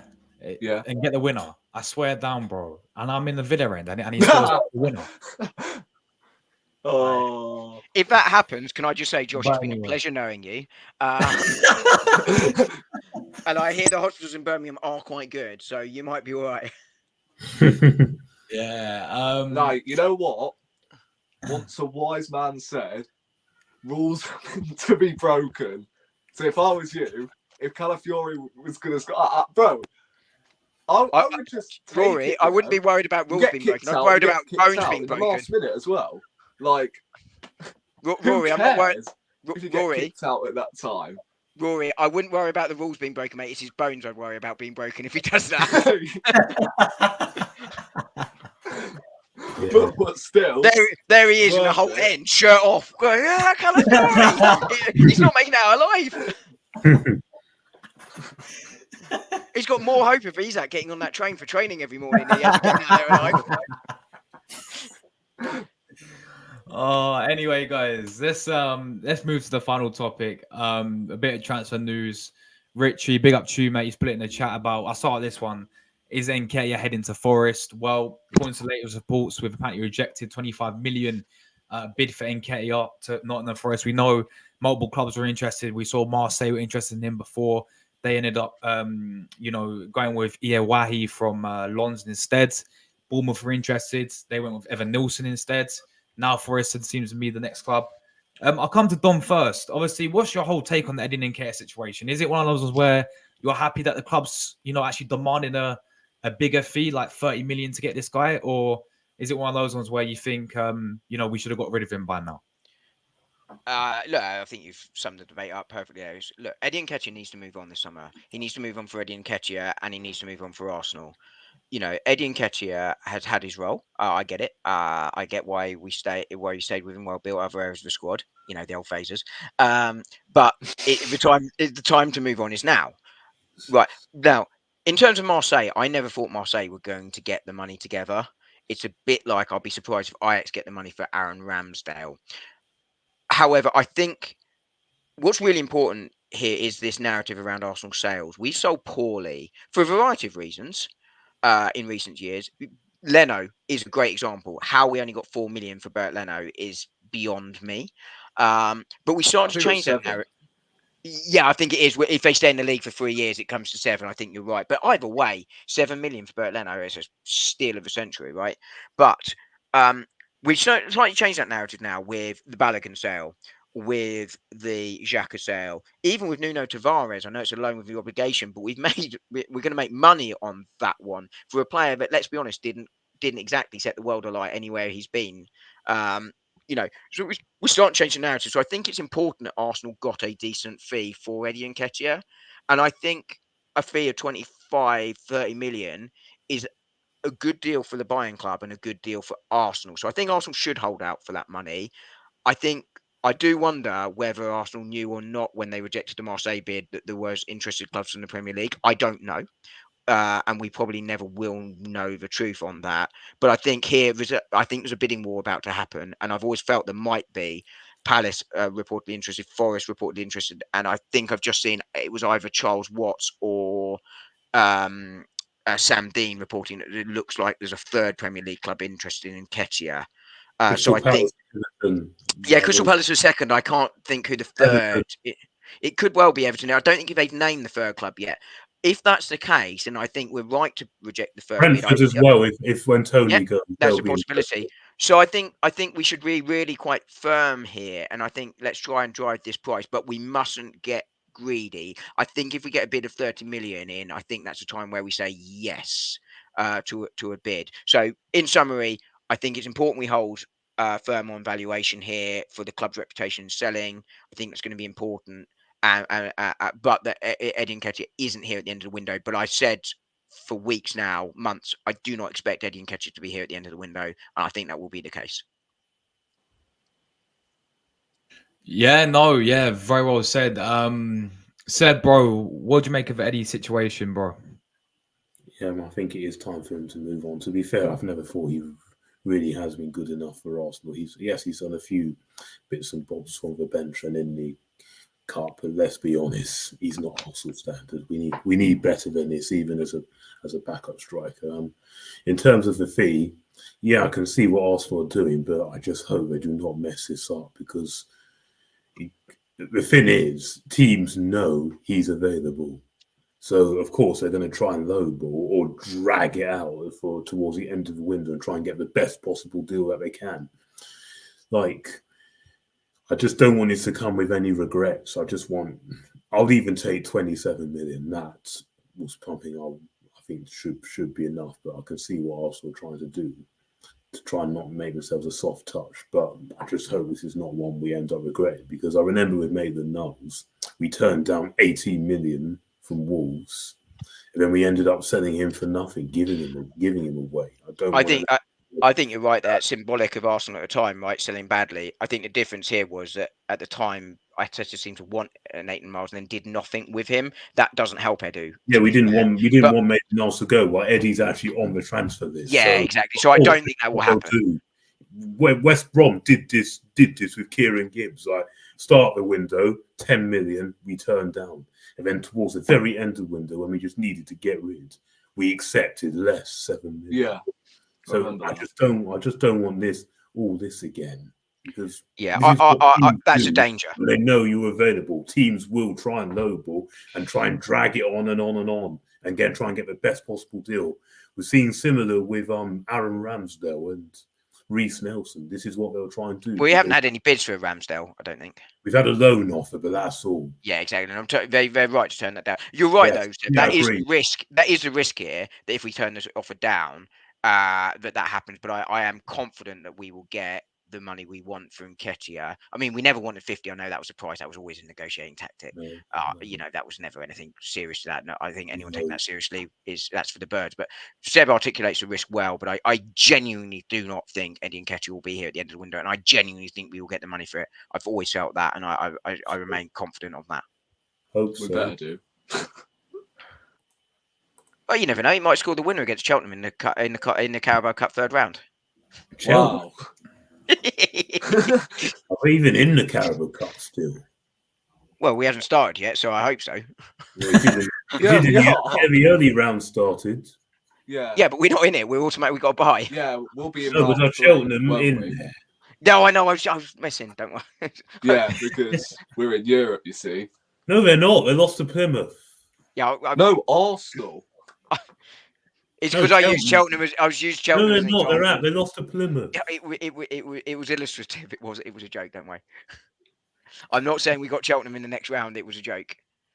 But knowing you, that was although, do you know what Cheltenham do have? They have a Gold Cup. Yeah, but knowing you, thanks, Josh. Of course, he'll score against those teams, especially at home. That's what he does. But when it comes to the harder teams away from home, he doesn't do anything. Well, scored against Chelsea twice, Man United twice. Yeah. Chelsea, fine. One. That's one game. Man United was at home, so Man United was at home. I'm sorry, he's not good enough. And yes, Jordan Ayew is better. Yes. Rory, we should probably come to you because I'm in full wind up, mate. Yeah, if that's all right with you, Josh. Cool, 3, 2, 1, action. Where's Wookie with that popcorn? Yeah, where's the popcorn, man? Get the popcorn out again. Come on. Anyway, my dinner's on the table, so I haven't got time. I think I've got a hot chocolate brewing up as well. Yeah, yeah, man. Go on. I've got But, a fish and chips. Go on. But Rory, bro, what do you make of Eddie Nketiah? Obviously to Nottingham Forest. We're talking about all the other clubs in for him as well. Is it one of those ones where you're looking at and saying that we should maybe, before selling him, get the best sort of like that 30 million that we're trying to get? Yeah, I mean, I can't lie, with all of these links and rumours floating around, 1 week it's Forest, 1 week it's Bournemouth, 1 week it's Marseille. I've just lost all hope, if I'm being honest. I think the 27 million that we rejected from Marseille will eventually stab us in the backside, I can't lie. Don't get twisted, I can see what Edu is doing, okay? He wants at least 35 million and, you know, over 60 million for Smith Rowe and Nketiah. Like, you would bite your hand off for that, won't you? Because that is enough to get at least two positions that we desperately are like prioritizing. But I don't know.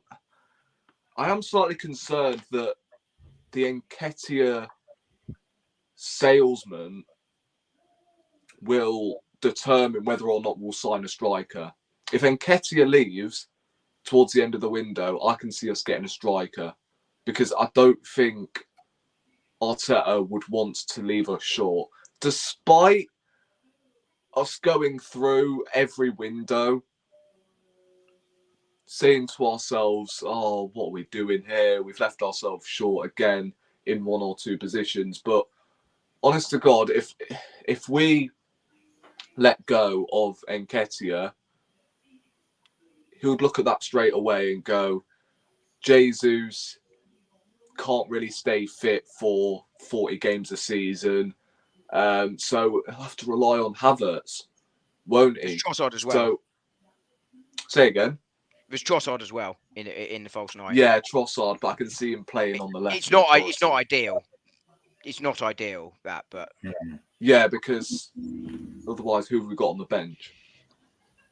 A forward has to come in, I think, regardless of whether Nketiah leaves. Regardless of whether he goes, a forward has to come in, regardless. This is a good point. Apparently, he cleared out his executive box as well. I saw the picture of it the other day. Yeah, I mean, Melanie's right. I'm just basing this off like what I think Arsenal will do. If Nketiah ends up staying, then we won't sign a striker. If Nketiah actually ends up leaving for 30-odd million, then yeah, I think we will sign a striker or just a forward who can play on the right and left and can potentially play up top. But I don't know. I think we're going to sign a forward anyway. But Josh should, by the way, Josh should definitely clip this up, Rory, because one of me or you just made an arse of ourselves by saying about what's going to happen to Nketiah. Because either you're going to be right that turning down Marseille is going to bite us in the arse, or I'm going to be right that we're going to get the money. So one of us is looking like a plonker. So. But yeah, like. Look, you know my thoughts on Nketiah. I've never rated this geezer whatsoever. I think he should have left 2 seasons ago, and yeah, it's got to a point where he needs to be shown the exit door. Really, I really wanted him to succeed. I don't want it to make out like I never wanted him to succeed. Obviously, I wanted him to succeed, especially when he's a Hale End boy. He's come through our academy. He's wearing the number 14 shirt, and whenever he does step onto the pitch, I still back him. But again, my eyes don't lie.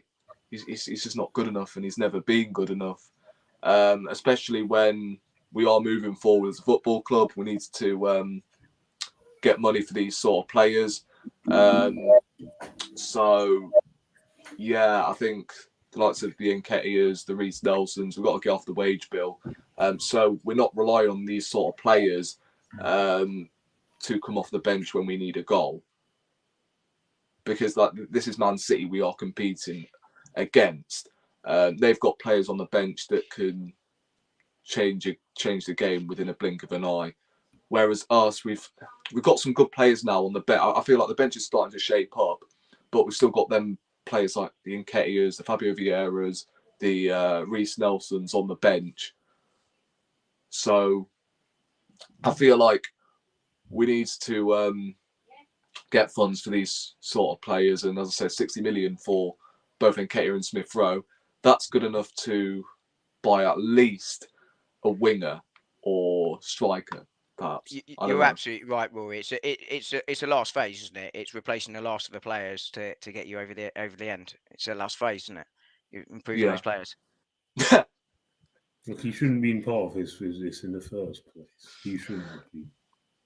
Well, someone has to be. Because, look, Rory's absolutely right. And Nketiah is not good enough and has proved to not be good enough. I've said it for years and years and ages. I've even said it to you too many times. He's older than Kai Havertz, by the way. Oh. Sorry? Eddie Nketiah's older than Kai Havertz. There you go. But the thing here is, if you sell Nketiah 2 years ago, he's not a young player anymore. No, he's not. No, and it's definitely time to move on. But if you sell Nketiah 2 years ago, then you have to work out who you don't sign 2 years ago, and who does stay and who does play. And it's probably El Neni. I mean, he did stay, but playing because you don't bring in someone else. So I mean, they're the calculations you have to make, right? Yeah, exactly. No, of course. But someone has. What my point is, if you don't move on Nketiah, if you move on Nketiah 2 years ago, someone else stays and someone else has to play because you don't sign someone else. So I got why Arsenal did it, but the time is definitely now to move on. And I like I say, I think you can clip this and make me look like a tit in a couple of weeks' time when he's still here and playing against Cheltenham. But then I'll be the club's fault. Yeah, exactly. It will be, but I really think they will move him on. Yeah, no, for sure. When Look, guys, final. Run down? Say that again. He's got a couple of years, hasn't he? Yeah, he's got a couple of years. I swear we signed him.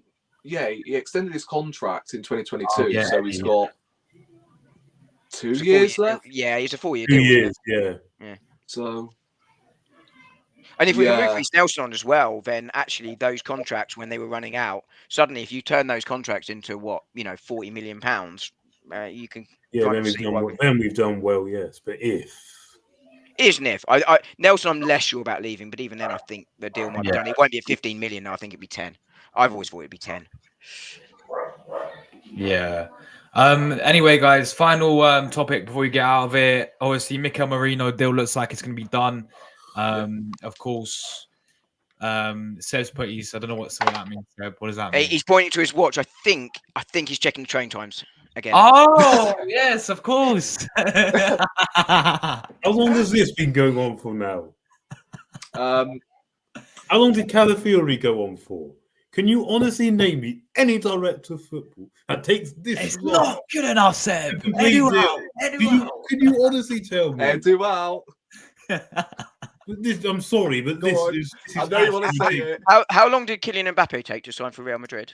He signed on to the Champions League final. Done. Yeah, and the first contact was made in 1st of January. So how many months did that take? You can't sign players then. You can't sign players when they started during mid-season like that. It was done soon after the Champions League final. Bang, then in. Yeah, but 2 months away, no, it didn't take months. Well, we clearly did. I mean, the evidence is there. Straight after the Champions League final, bang, ding, in. Calafiori, weeks and weeks and weeks. Moreno, not even done yet. And we've only got 11 days left. I thought it was a disgrace. And we still need a striker and a winger. Eduardo. What is him? We still need players. And a backup keeper if Ramsdale goes. Well, that's what Ramsdale's still here, and B, I think Arsenal have clear plans there. But to be fair, what is the plan? It's that Espanyol keeper, isn't it? They're gonna. Yeah, okay, good. But what about the wing and striker? Where are they? It's not good enough, Seb. No, it's I know not. you This wanna has say been it. a very poor window so far, and I'm being serious here. I I know mean, you wanna we say probably it. have, signing we, in, we, one sell. we, And we're trying to win the league. I really want to go Chelsea for signing one Joao upgrade Felix, again. Seb. Sorry? Shit, look what Wookie says. He said, hate to break it to you, Seb, but Chelsea are signing Joao Well, Felix. see, they're making signings. Oh yeah, See, but, they're I making mean, signings. sorry. Neto. I was restraining. I was No-brainer. restraining. I was restraining myself Oh, because. Neto. but- That was a no-brainer. That infuriated No, me. it wasn't. Come on. Just like Basuma did a couple years ago. Oh my god. Seb's been What on if the I laughing said gas with it. Maddison? But they by were the way, no we should- brainer. we should probably part this one for another What? time where I Oh, can have still- another popcorn. It's still even now. Pedro Neto was not a no-brainer. Yes, it was. 60 Seb, million on Seb, that. Seb, One of the Seb, best just numbers in the to league.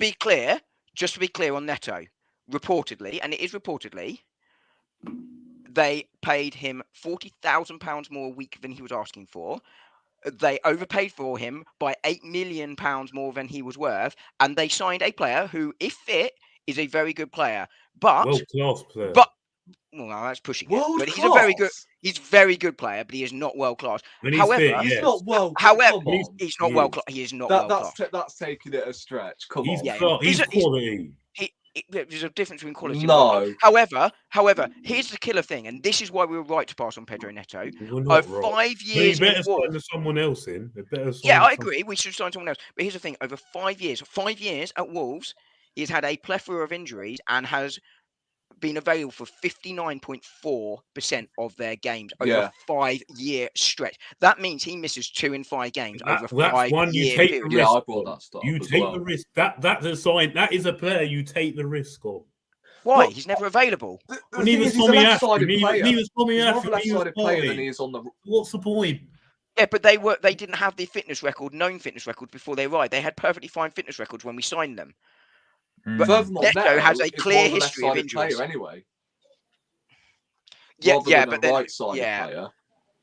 I think probably. I reckon it'd be better on the left, but we don't need another left winger.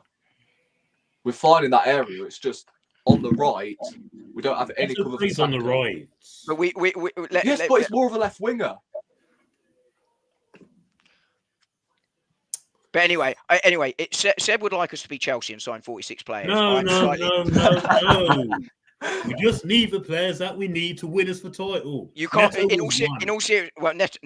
But you just said But we need to sign another goalkeeper. Yes, if Ramsdale goes, yes. No, he's right. If Ramsdale goes, it's an if. But Yeah. João Felix. I do not want João Felix. No. No. A couple You seasons ago, yes, you just not said now. 30 seconds ago they've signed a player. You can't just sign See, any they player. pay. No shit, That's how you Sherlock. get the deal. You get the deal. How hard is it to get a deal done? You phone the club up. Chelsea in the Then top they'll era. give you a price. Then Chelsea you in the discuss negotiations. You discuss the payment structure, and done. Oh, It's at Have least you not got the that PlayStation on difficult. today, Seb? It's not that difficult. You pay it. He's here. He's only football manager again, guys. Seb, Regardless. have you got the Right, PlayStation okay on then. today? Oh, right. He's playing football manager game again. No. It's not that easy. Come Right, on. right. Sorry.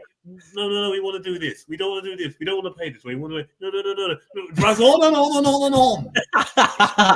Yes, Seb. Boring. Yes, It goes yes, on, Seb. on. It's not And going to then take finally, a day or two. okay, we'll pay it. Seb, do you really believe that Chelsea got the deal done in 15 minutes? Yes, for Neto. Yes, It felt like that, to be yes. It was quick. It was quick, but it. it wasn't done. But it's not a big 15 name. minutes later, here you go. Here we go. Yeah, but hang on, but there is a big difference. There is a big difference between it being reported and when the first contact was made. Fabio Vieira, I mean, he's probably the one thing I would criticise on the incomings in the last 3 years, by the way. But Fabio Vieira, we knew nothing about it until we signed, but we were working on that for weeks and weeks in advance. There's no way Chelsea weren't working on that Neto deal in advance. It was done quick, but it was done quick because they overpaid, and they massively overpaid for a player One that's thing going I to be will injured. say, the only thing that really wound me up about that Pedro Neto deal, it's not necessarily Pedro Neto.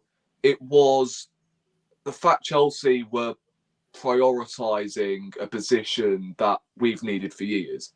It wasn't Pedro There you Neto. go. There you go. And it annoys me even more when rivals beat us to players that we need.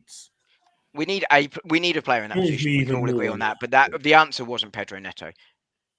It was, in my opinion. That's No, there's better players out there. Come For on. who? Well, you got Rafinha, you got No. Kudus at West Ham. Yeah, I'll take him. But he's not better than So Neto. you wouldn't take Rafinha? No, boat I would sale. take. No, I would, Come on. I would boat take. sale, not good enough. Come Past it. on. Past it. No, you're looking No, at backup for past Saka here. it. You're He's, looking.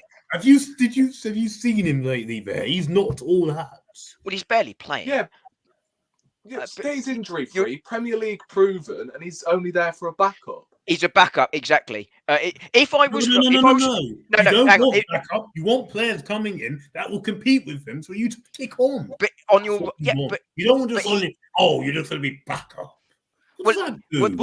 But Pedro Neto what else is going to be available. behind? Yeah, Pedro Neto's going to be injured. But secondly, Saka's going to play. When Saka's fit, he's going to play. Yeah, But okay, we Rafinha- can't play every game. And then there's more games in the season. There's going to be Pedro times he Neto's needs hardly rest. He's going to get available, big though. injury. Well, then Pedro Neto's going to miss 2 out of 5 games. But secondly, Rafinha comes in, right? Rafinha doesn't challenge Saka for the starting role. But there No are, chance. but who can on the right wing? Honestly, who can? He's one of the Neto, I top. reckon. You would take Leroy Sane. Yeah, I definitely. Yeah, But again, Oh he's not. my But again, 100%. but again, what, 110%. at 300k a week. Have you But seen again, the Again, He he's not is starting. better. He's better than Rafinha. I'm telling you No, that. he's not. He had a good season with Bayern. Yes, he did. He was doing well with Kane. Only You guys Sane, are gonna like no, this come one, on. guys. Yeah. The What Bayern, about- guys, person on the Bayern view. Seb, what about Kingsley Coman Yeah, I'll take Coman on loan. on a loan deal? Why wouldn't you take Coman? Yeah, I you wouldn't take mind Coman- him on loan. Oh, on loan, yeah. Why wouldn't you take him, Seb? Sorry? Why wouldn't you take Coman? Please say because he's Injury record. Yeah, but Neto was proven. But Neto is actually proven one of the best in the league. Coman hasn't had. But Coman's won pretty much everything in the game. Yes, I get that. Coman, What's I Pedro wouldn't Neto mind. I wouldn't be won? disappointed if we didn't sign him. But I wouldn't be disappointed if we didn't sign him. who's going to But bring him he's Pedro- not better than Neto. Pedro Neto's highest goal tally is 11. Nicolas- Nicolas Pepe. Nicolas Pepe had a better goals and assist rate to game ratio than There you Pedro go. Neto in the Premier League, playing in a poor Arsenal side with many of his appearances on the Remember what bench. me and Rory were trying to tell you, Seb, about Pepe, and you wouldn't listen to us. Yeah. I was right with what I said. No, you were. No, you were. I was. You changed the narrative I suddenly. was 100% about the right with word what I said flop. there. That day, I remember that very Get well. my phone up. Oh my God. But anyway, guys, going back to obviously Merino. I'll come to you. I'll come to you Is that first. where we started? What do you make of the signing overall, bro? Merino to Arsenal. Do you think it's a player that comes in and sort of elevates us? Again, are you asking me? Sorry, You Dom. Me. Oh, So I think this season he'll come in and start, and I think he's a box to box. I think he will play in a Xhaka role. I think he'll be an aerial threat. I think it's a good deal at 25 to 30 million pounds. I mean, I've not seen a lot of him, but I read a lot about him, and there's a lot of Spanish football experts saying this is a really good deal. I'm not prepared to say, he was rubbish at Newcastle 7 years ago, because that's, for the birds. But I think what this is a signing. I don't think this was a signing Arsenal wanted to make back in July. I think this is because of where the market's at, which is why I'm slightly calmer about the window so far, because I don't think the market is being conducive to the top level signings. And that's where we are now, because of the fact we built over these years. We're now looking at top players coming in. So I think what we've done is we need a central midfielder this summer. We do. And what we've done is we've gone Partey and Jorginho, in all likelihood, leaving next summer. Merino comes in to fill their role, and we will try and revisit this position again next season. Correct. You go for Goretzka. What, You go for Zubimendi. You go for Onana. so you like Onana. Onana? Sorry, real quickly. Yeah, So I you wanted him. want to I go for wanted him. Zubimendi? You want to I wanted wait? him. You want it? Oh, You don't brilliant! want You wanted Moreno, it. but You, I wanted him. oh, Oh no! Oh, my I'd like to be married to Taylor Swift. It doesn't mean it's going to happen. Onana, yes. He's great. Powerful. No, he Right, wasn't powerful. right, So is Moreno. Sorry. Three things real quickly here. One, you want Zubimendi who wants to stay in Spain, or we all want Zubimendi, but he wants to stay in Spain. Goretzka, Yeah, okay, according fine, to but that was Fabrizio Romano, only reliable, proven wants to once stay in Liverpool Germany. gone in. But That was Anana from Everton. Now, I know his passing could be better, but everything else he hasn't yet. His ceiling could be high. He's got the potential to grow, right? There's no question There's about that. similar players. But I'm not paying that money for Anana, and he's inconsistent at Everton. And Everton, well, he's not. Actually, he's not consistent. He's not. No, Everton fans will tell you.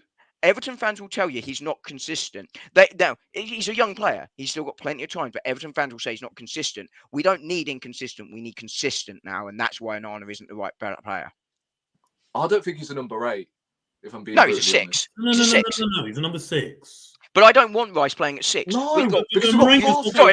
I want Rice playing at 6. Sorry, I don't want Rice playing at 8. I want him at 6. He's one of the best 2 6ers in the world. I don't want Rice playing at 8. Yeah, I don't know what you think, Rory. But we got Partey as.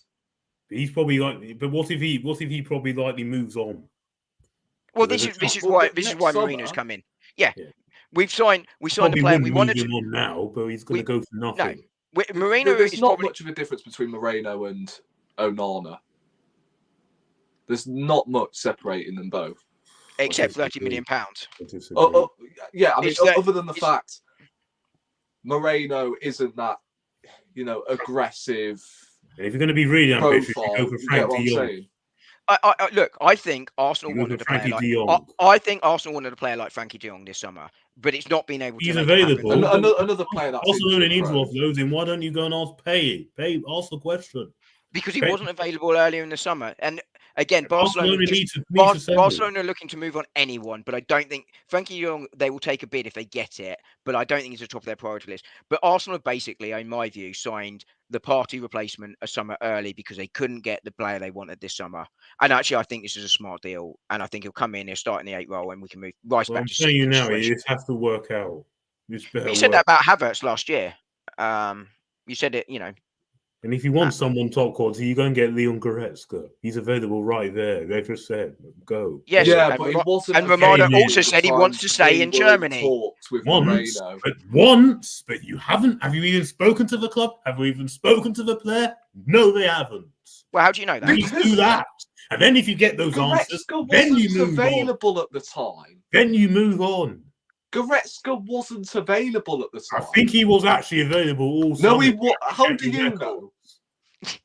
He's always been surplus to the club the last couple of seasons there. Rory, what you don't know is that Fabrizio Romano is AI generated. It's really Seb. Fabrizio Romano. You have to test these players, talk to the clubs, talk to the players. What do you think Arsenal spent the summer doing? Pay the money, you get the player. You ring the club, pay the money, you get the player. Oh, Jesus Christ. He wasn't available to start every week at Arsenal. Now the Moreno deal start every week. If Goretzka was available at the time, when we weren't talking Moreno, then get him. We should have got him. But now that the Moreno deal is done, there's no point. But look how long we wasted on that. I agree with Seb, it's taken too long, but also not every deal. But hang on. But not every deal is quick. And last week's delay reportedly caused by an issue between Merino and Sociedad over 5 million. Now I don't know how true that is, but these things are complicated. This one has taken too long. There's no question. Calavery took too long as well. How long did that take? It did take a while again, but again, the start of that process is with the Euros. There's also the Euros on that one. It was done a month after the Euros. After Italy got knocked out, it was done. Well, it wasn't going to be done before he got knocked out. But look, no. You do it straight away when he's knocked out. You just phone it. Phone, pay, done. It's not that difficult.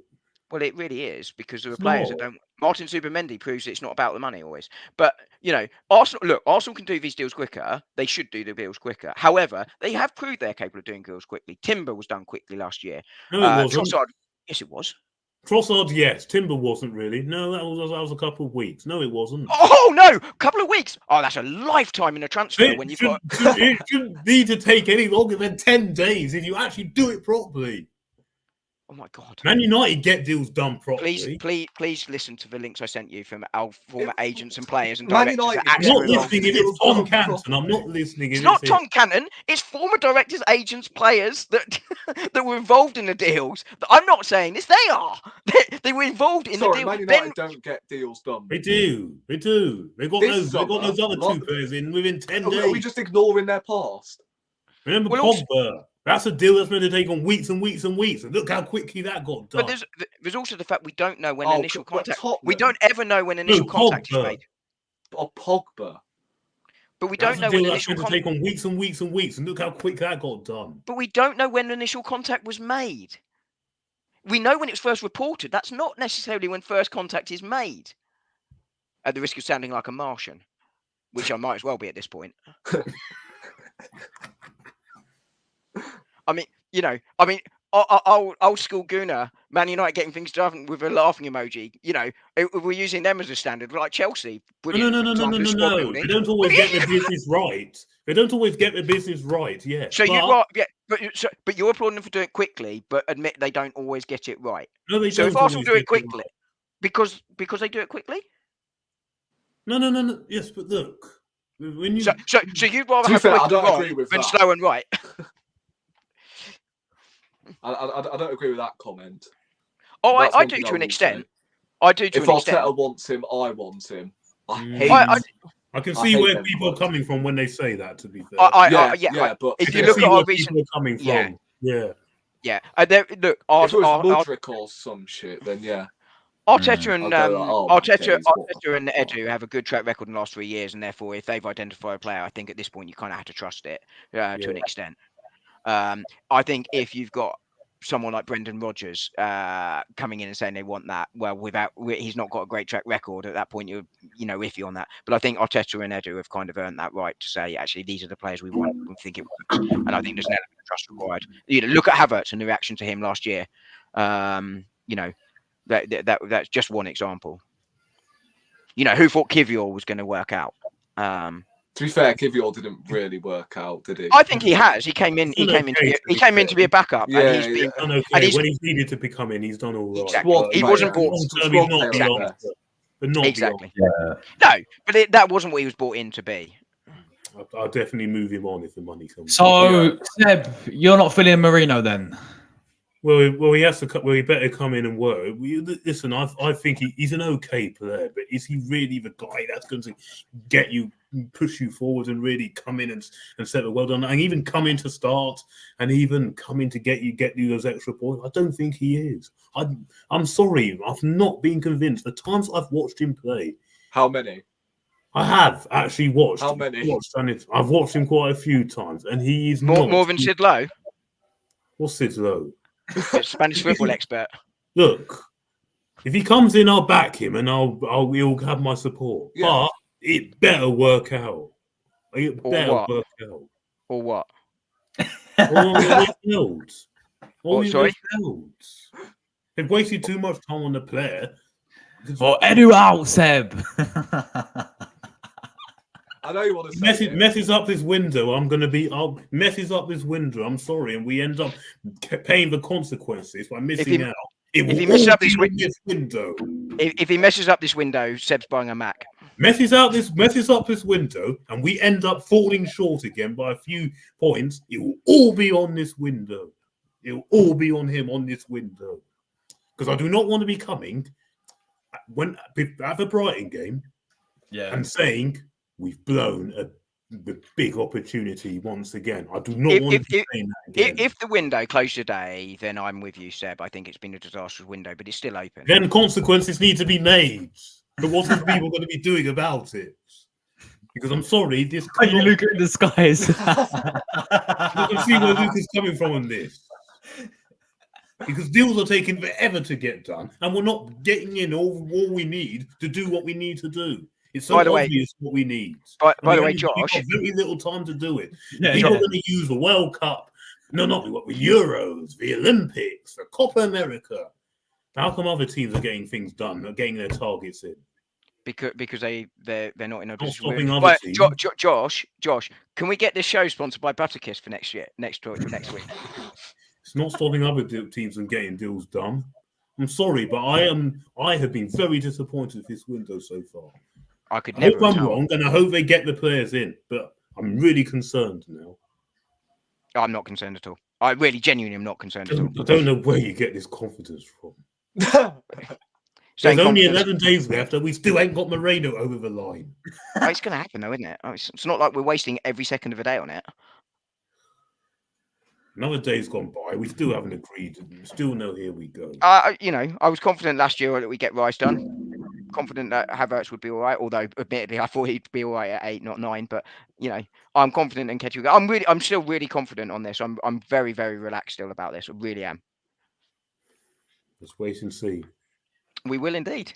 Yeah. Rory, bro, your thoughts on the Merino? Yeah, I think it's a good signing. It's not a signing that will get me off my seat, like I don't know, Zubimendi would. But saying that, I don't think again much is separating players like Moreno, Zubimendi. The talk about Fabian Ruiz as well. I don't think bringing in Fabian Ruiz or Zubimendi would have done any more justice, in my opinion. I think I disagree. Why not? They're both far better. How? By what metric? Oh, easily. Look. Zubimendi has all the attributes to succeed in the Prem. Younger as well. He's like a Rodri. That guy. I would have taken. I would have taken Zubimendi over Mendy. Would he play as an 8? Fabian Ruiz again, similar. He actually links up the play better than Moreno does. He links up the play. He gets. He's playing in a very different side. I'm sorry, they are both better than what we're getting. He can have them attributes as well. Well, I've not seen it. Newcastle, what did he do? And sorry. You're talking about a 21-year-old. No. Sorry. I have to intervene here. Right, 7 years ago, 21-year-old player in a very poor Newcastle side. How is that comparable to today? A player from 7 years ago. Has he really? Is he really going to come in and really set the world alight? No, I don't think he is. Look, this is what I'm saying. I don't think he will. I don't think he will play every single game. Then why are we signing good players? Because we couldn't find. Couldn't find. We also need players that are going to give a competition. Help you kick on and win this league. Depth, no. Zubimendi wouldn't play every single game. Yes, he would. No, he wouldn't. 100% he would. He's a number 6. He starts. So here's the thing. Here's the thing. Look, he's Zubimendi number 6 for God's sake. Yeah, Zubimendi starts. Ruiz starts. Moreno does not start. So Zubimendi does not start. Yes, he does. Rice. No, Rory. I think over Partey. Then you put Rice. When you put Rice forward and Odegaard forward, but he paid wins you the million title for Rice to play as a 6. That midfield wins you the title. So, but the point is, we paid 100 million for Rice to play as a 6. One of the best number 6s in the world. So I don't want Rice playing 8. Or you can have 2 just there. Then you put Odegaard in front. So it comes down to the tactical fit, right? It comes down to the tactical fit. So the tactical fit is, look, Zubimendi didn't want to come anyway, but we may well have gone for Merino anyway because we want that box-to-box 8 and we want Rice at 6. Rice should be at 6 for me. The reason this isn't an exciting signing, I think it's a smart signing, but it's not exciting, is because that lights out number 8 wasn't there this year.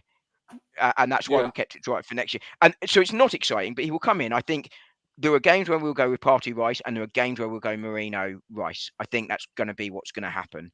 Obviously Jorginho might get a start here and there, etc., etc. That's probably what's going to happen this year. But I think it's a really smart signing. But it's next year. It's next year's business done this year, so that the business we wanted to do this year but couldn't do will be done next year. I reckon it could be another Gabriel signing. I said this on your channel before, Josh, that I think this will be another Gabriel sign. Remember when we paid 30-odd million for Gabriel? Saliba's getting the applaudits because he is one of the best centre backs, if not the best.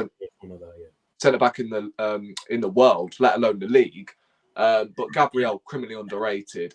I think Moreno, if he starts every single game, he could be another one of them because he's alongside the likes of Rice and Odegaard. We know their qualities. So Moreno's not coming in with any sort of pressure whatsoever. So he can hopefully blossom with the likes of Odegaard. Don't forget, he's got that chemistry with Odegaard at Real Sociedad.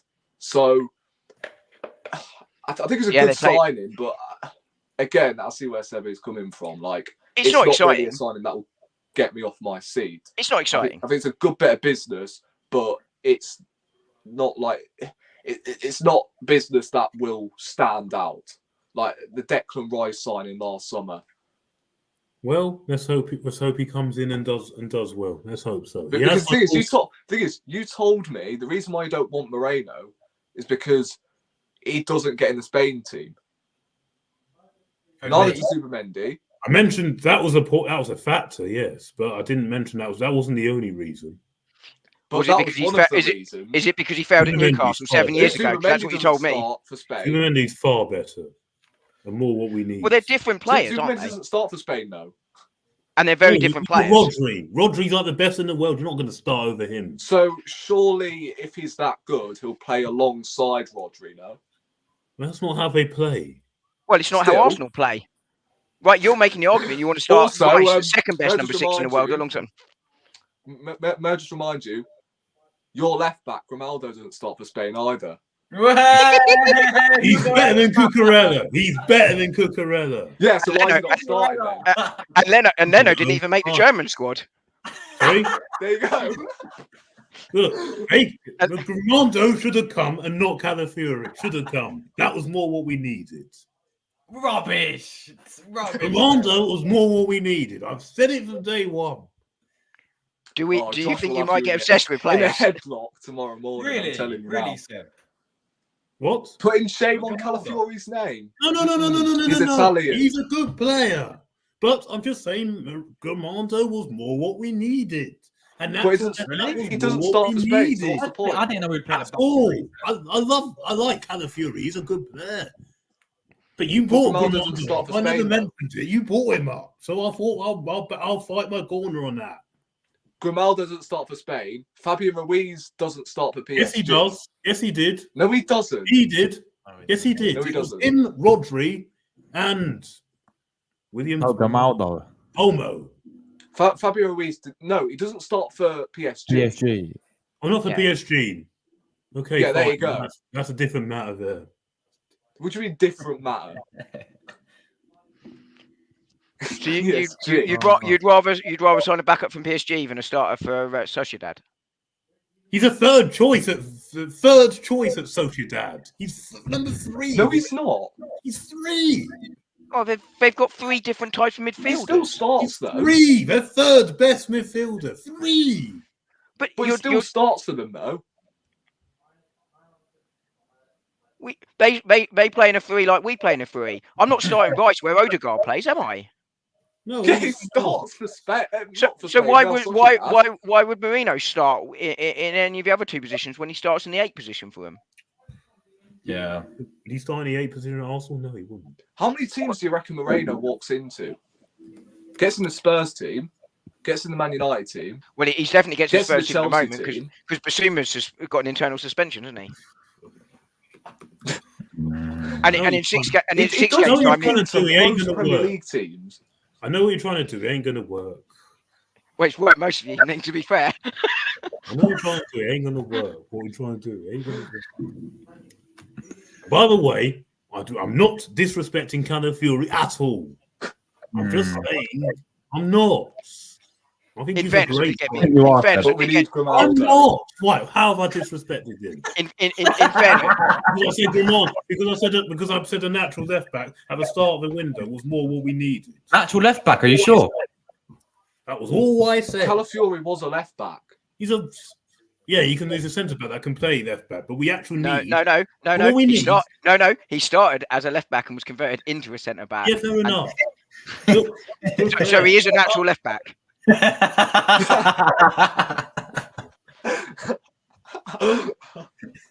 Thing is, I'm very consistent with what I say. Doesn't make it right.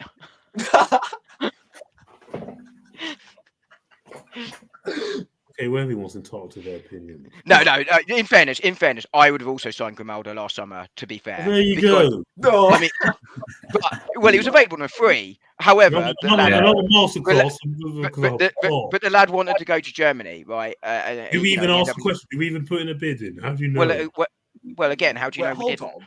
How many Spanish call-ups? We were never in for him. David Ornstein said. Before this year, before the Euros. If you find me that tweet, I'll believe you. I will find it. And I'll send it to you. He's gone all taken too now, isn't he? I will find that. And my head was down when I saw that. And I also saw with Basuma that we were interested, but he wasn't the first option. Well, who was? What? It's bad. Because we didn't sign anyone else that summer. I've got evidence of that as well. I will find it. Seb's going all Liam Neeson on us. But now, and again, with Neto, we were never on that list. I will find it. I don't care if you're on the list or not. If you don't even make a bid, then I will find those tweets. Yeah, I look forward to it. What about now? Would you take these players? Yes. What? Basuma, Maddison. Wait, hold on. Basuma's banned. Hold on. At that time, it was a no-brainer. Okay, but would you take him now? The other question is, if you sign Basuma, then right, who don't you sign going forward? Because you can only sign. Not in that position. We're not in that position. We didn't, but we signed other players. We signed Fabio Vieira. I mean, in fairness, Fabio Vieira didn't work out. If we sign Basuma that season, do we sign Rice?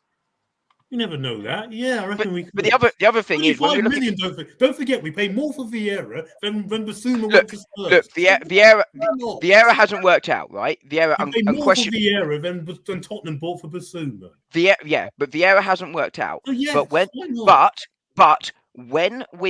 Basuma was available, we had Torreira. Yes, and he was always going to go. El Neni. Yes, and he wasn't good enough. Party, was he there then? We had 4 or 5 number 6s at a time. Torreira was always going to go, and then he was not good enough. Right, but we hadn't moved them on at that point. They were always going to move on.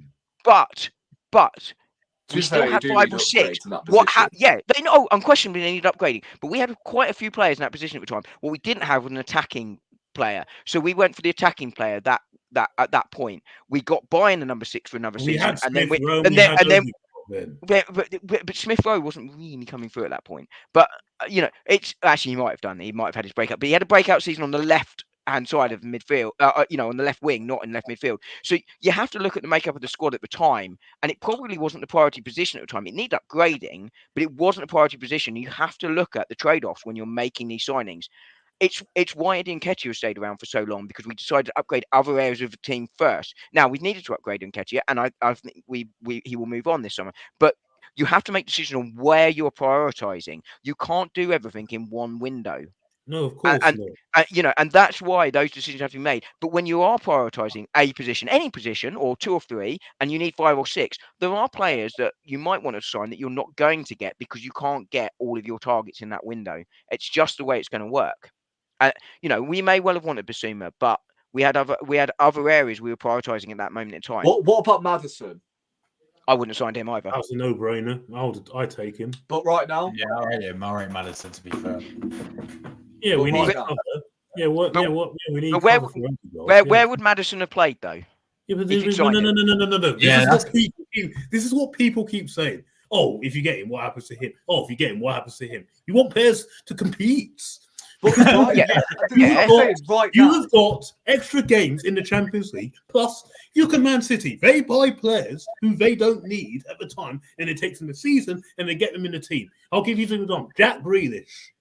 We didn't need him at the time. Still went and got him. Garviol last season. Didn't need him. Still got him in. Mahrez. When at the time, didn't need him. Still got him in. That's what best teams do. Yeah, but they had. We even say this with Calafiori. Don't need him, but we still got him in. Now look. Get in, Jamie Vardy. The thing Yeah, is, would Vardy you take just Maddison scored now? 1-1. Still got But- him in. This is how you build a But title-winning. would you take squad. Maddison now? Would you take Maddison now? Wouldn't mind him, yeah. Wouldn't mind But him. the other thing is, though, but City bought them with a purpose in mind. Where does Maddison play is the I question. can't lie. And Maddison wants to start as well. Maddison also, let's be honest, was injured every season at Leicester, Yeah, injured he's at Tottenham not last better than season. Odegaard, He's he comes to and he Arsenal. doesn't play ahead of Odegaard, and Yeah, he I wants mean- to go. And he wants to go somewhere to start. That's I what can't he wants to lie. do. I have He would have I have ran sorry to Arsenal. spoken He's an to Arsenal fan. various different Leicester fans, He runs to Arsenal. and they've told me he's unplayable for the first part, but then he'll pick up an injury, and then since the turn of the year, he will No, not over Odegaard. he will with Odegaard. he will They- take his time to get back up to fitness, It's and then exactly he'll what start I heard. again. It's It's what It's I what heard. Jamie too. Vardy said when it's Unplayable, when and then him he'll on pick up the another channel that injury. time. Oh yeah, Yeah. oh yeah.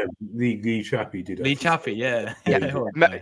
And Maddison's Rory, I've heard that from Leicester fans too, and he did it consistently, and he did it again last year at Spurs. It's why he didn't make the The England thing squad. is, like I said, Man City buy players they don't need, and then they With still a purpose But at the same with time, a it's not purpose necessarily in like- mind. It's not necessarily the players that we don't need.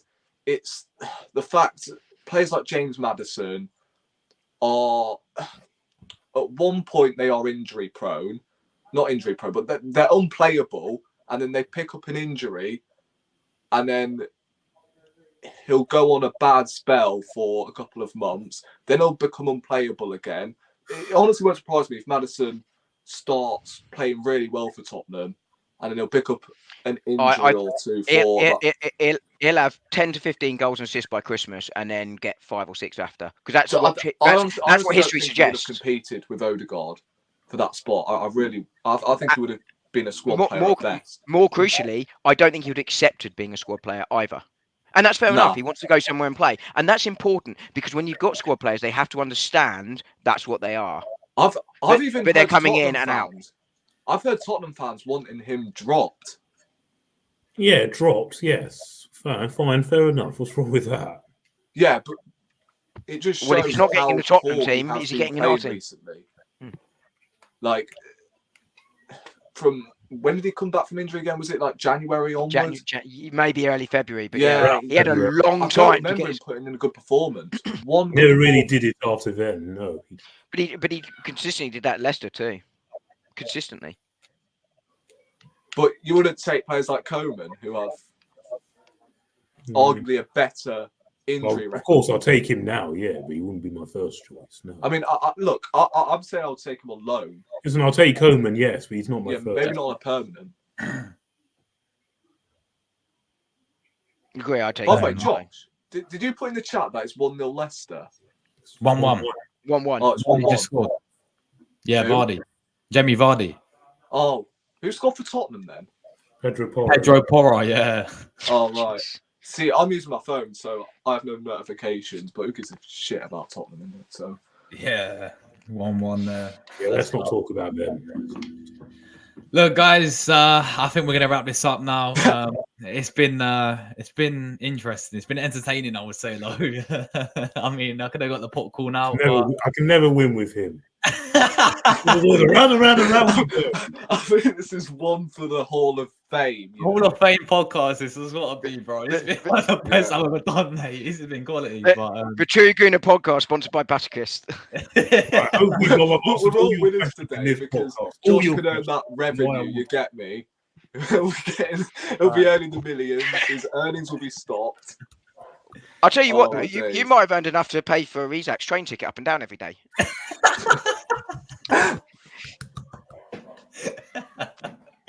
You could probably But get him a anyway, first class Pay the ticket. money. Pay the money. Get the player. Get the player. He will come. Listen, guys. Anything you say, make sure you you're go off, and check out everyone on the panel. I'll leave their links in the description. I saw Dom. Dom was over at Guna Gathering, weren't you, man? I was just going to say, yeah, I Guna Gathering had me on Friday, where amazingly I predicted the result. But we also, with Posh Bertie, Guna Gathering, and myself, had some league-wide predictions. So you can go and see how accurate we think we are there from their show on Friday. But thanks for pointing that one out, Josh. And I know Lee has been on here before as well. So yeah, that was also a fun show. Less fiery than this one. Seb, what about yourself? Articles coming up, man. You got any?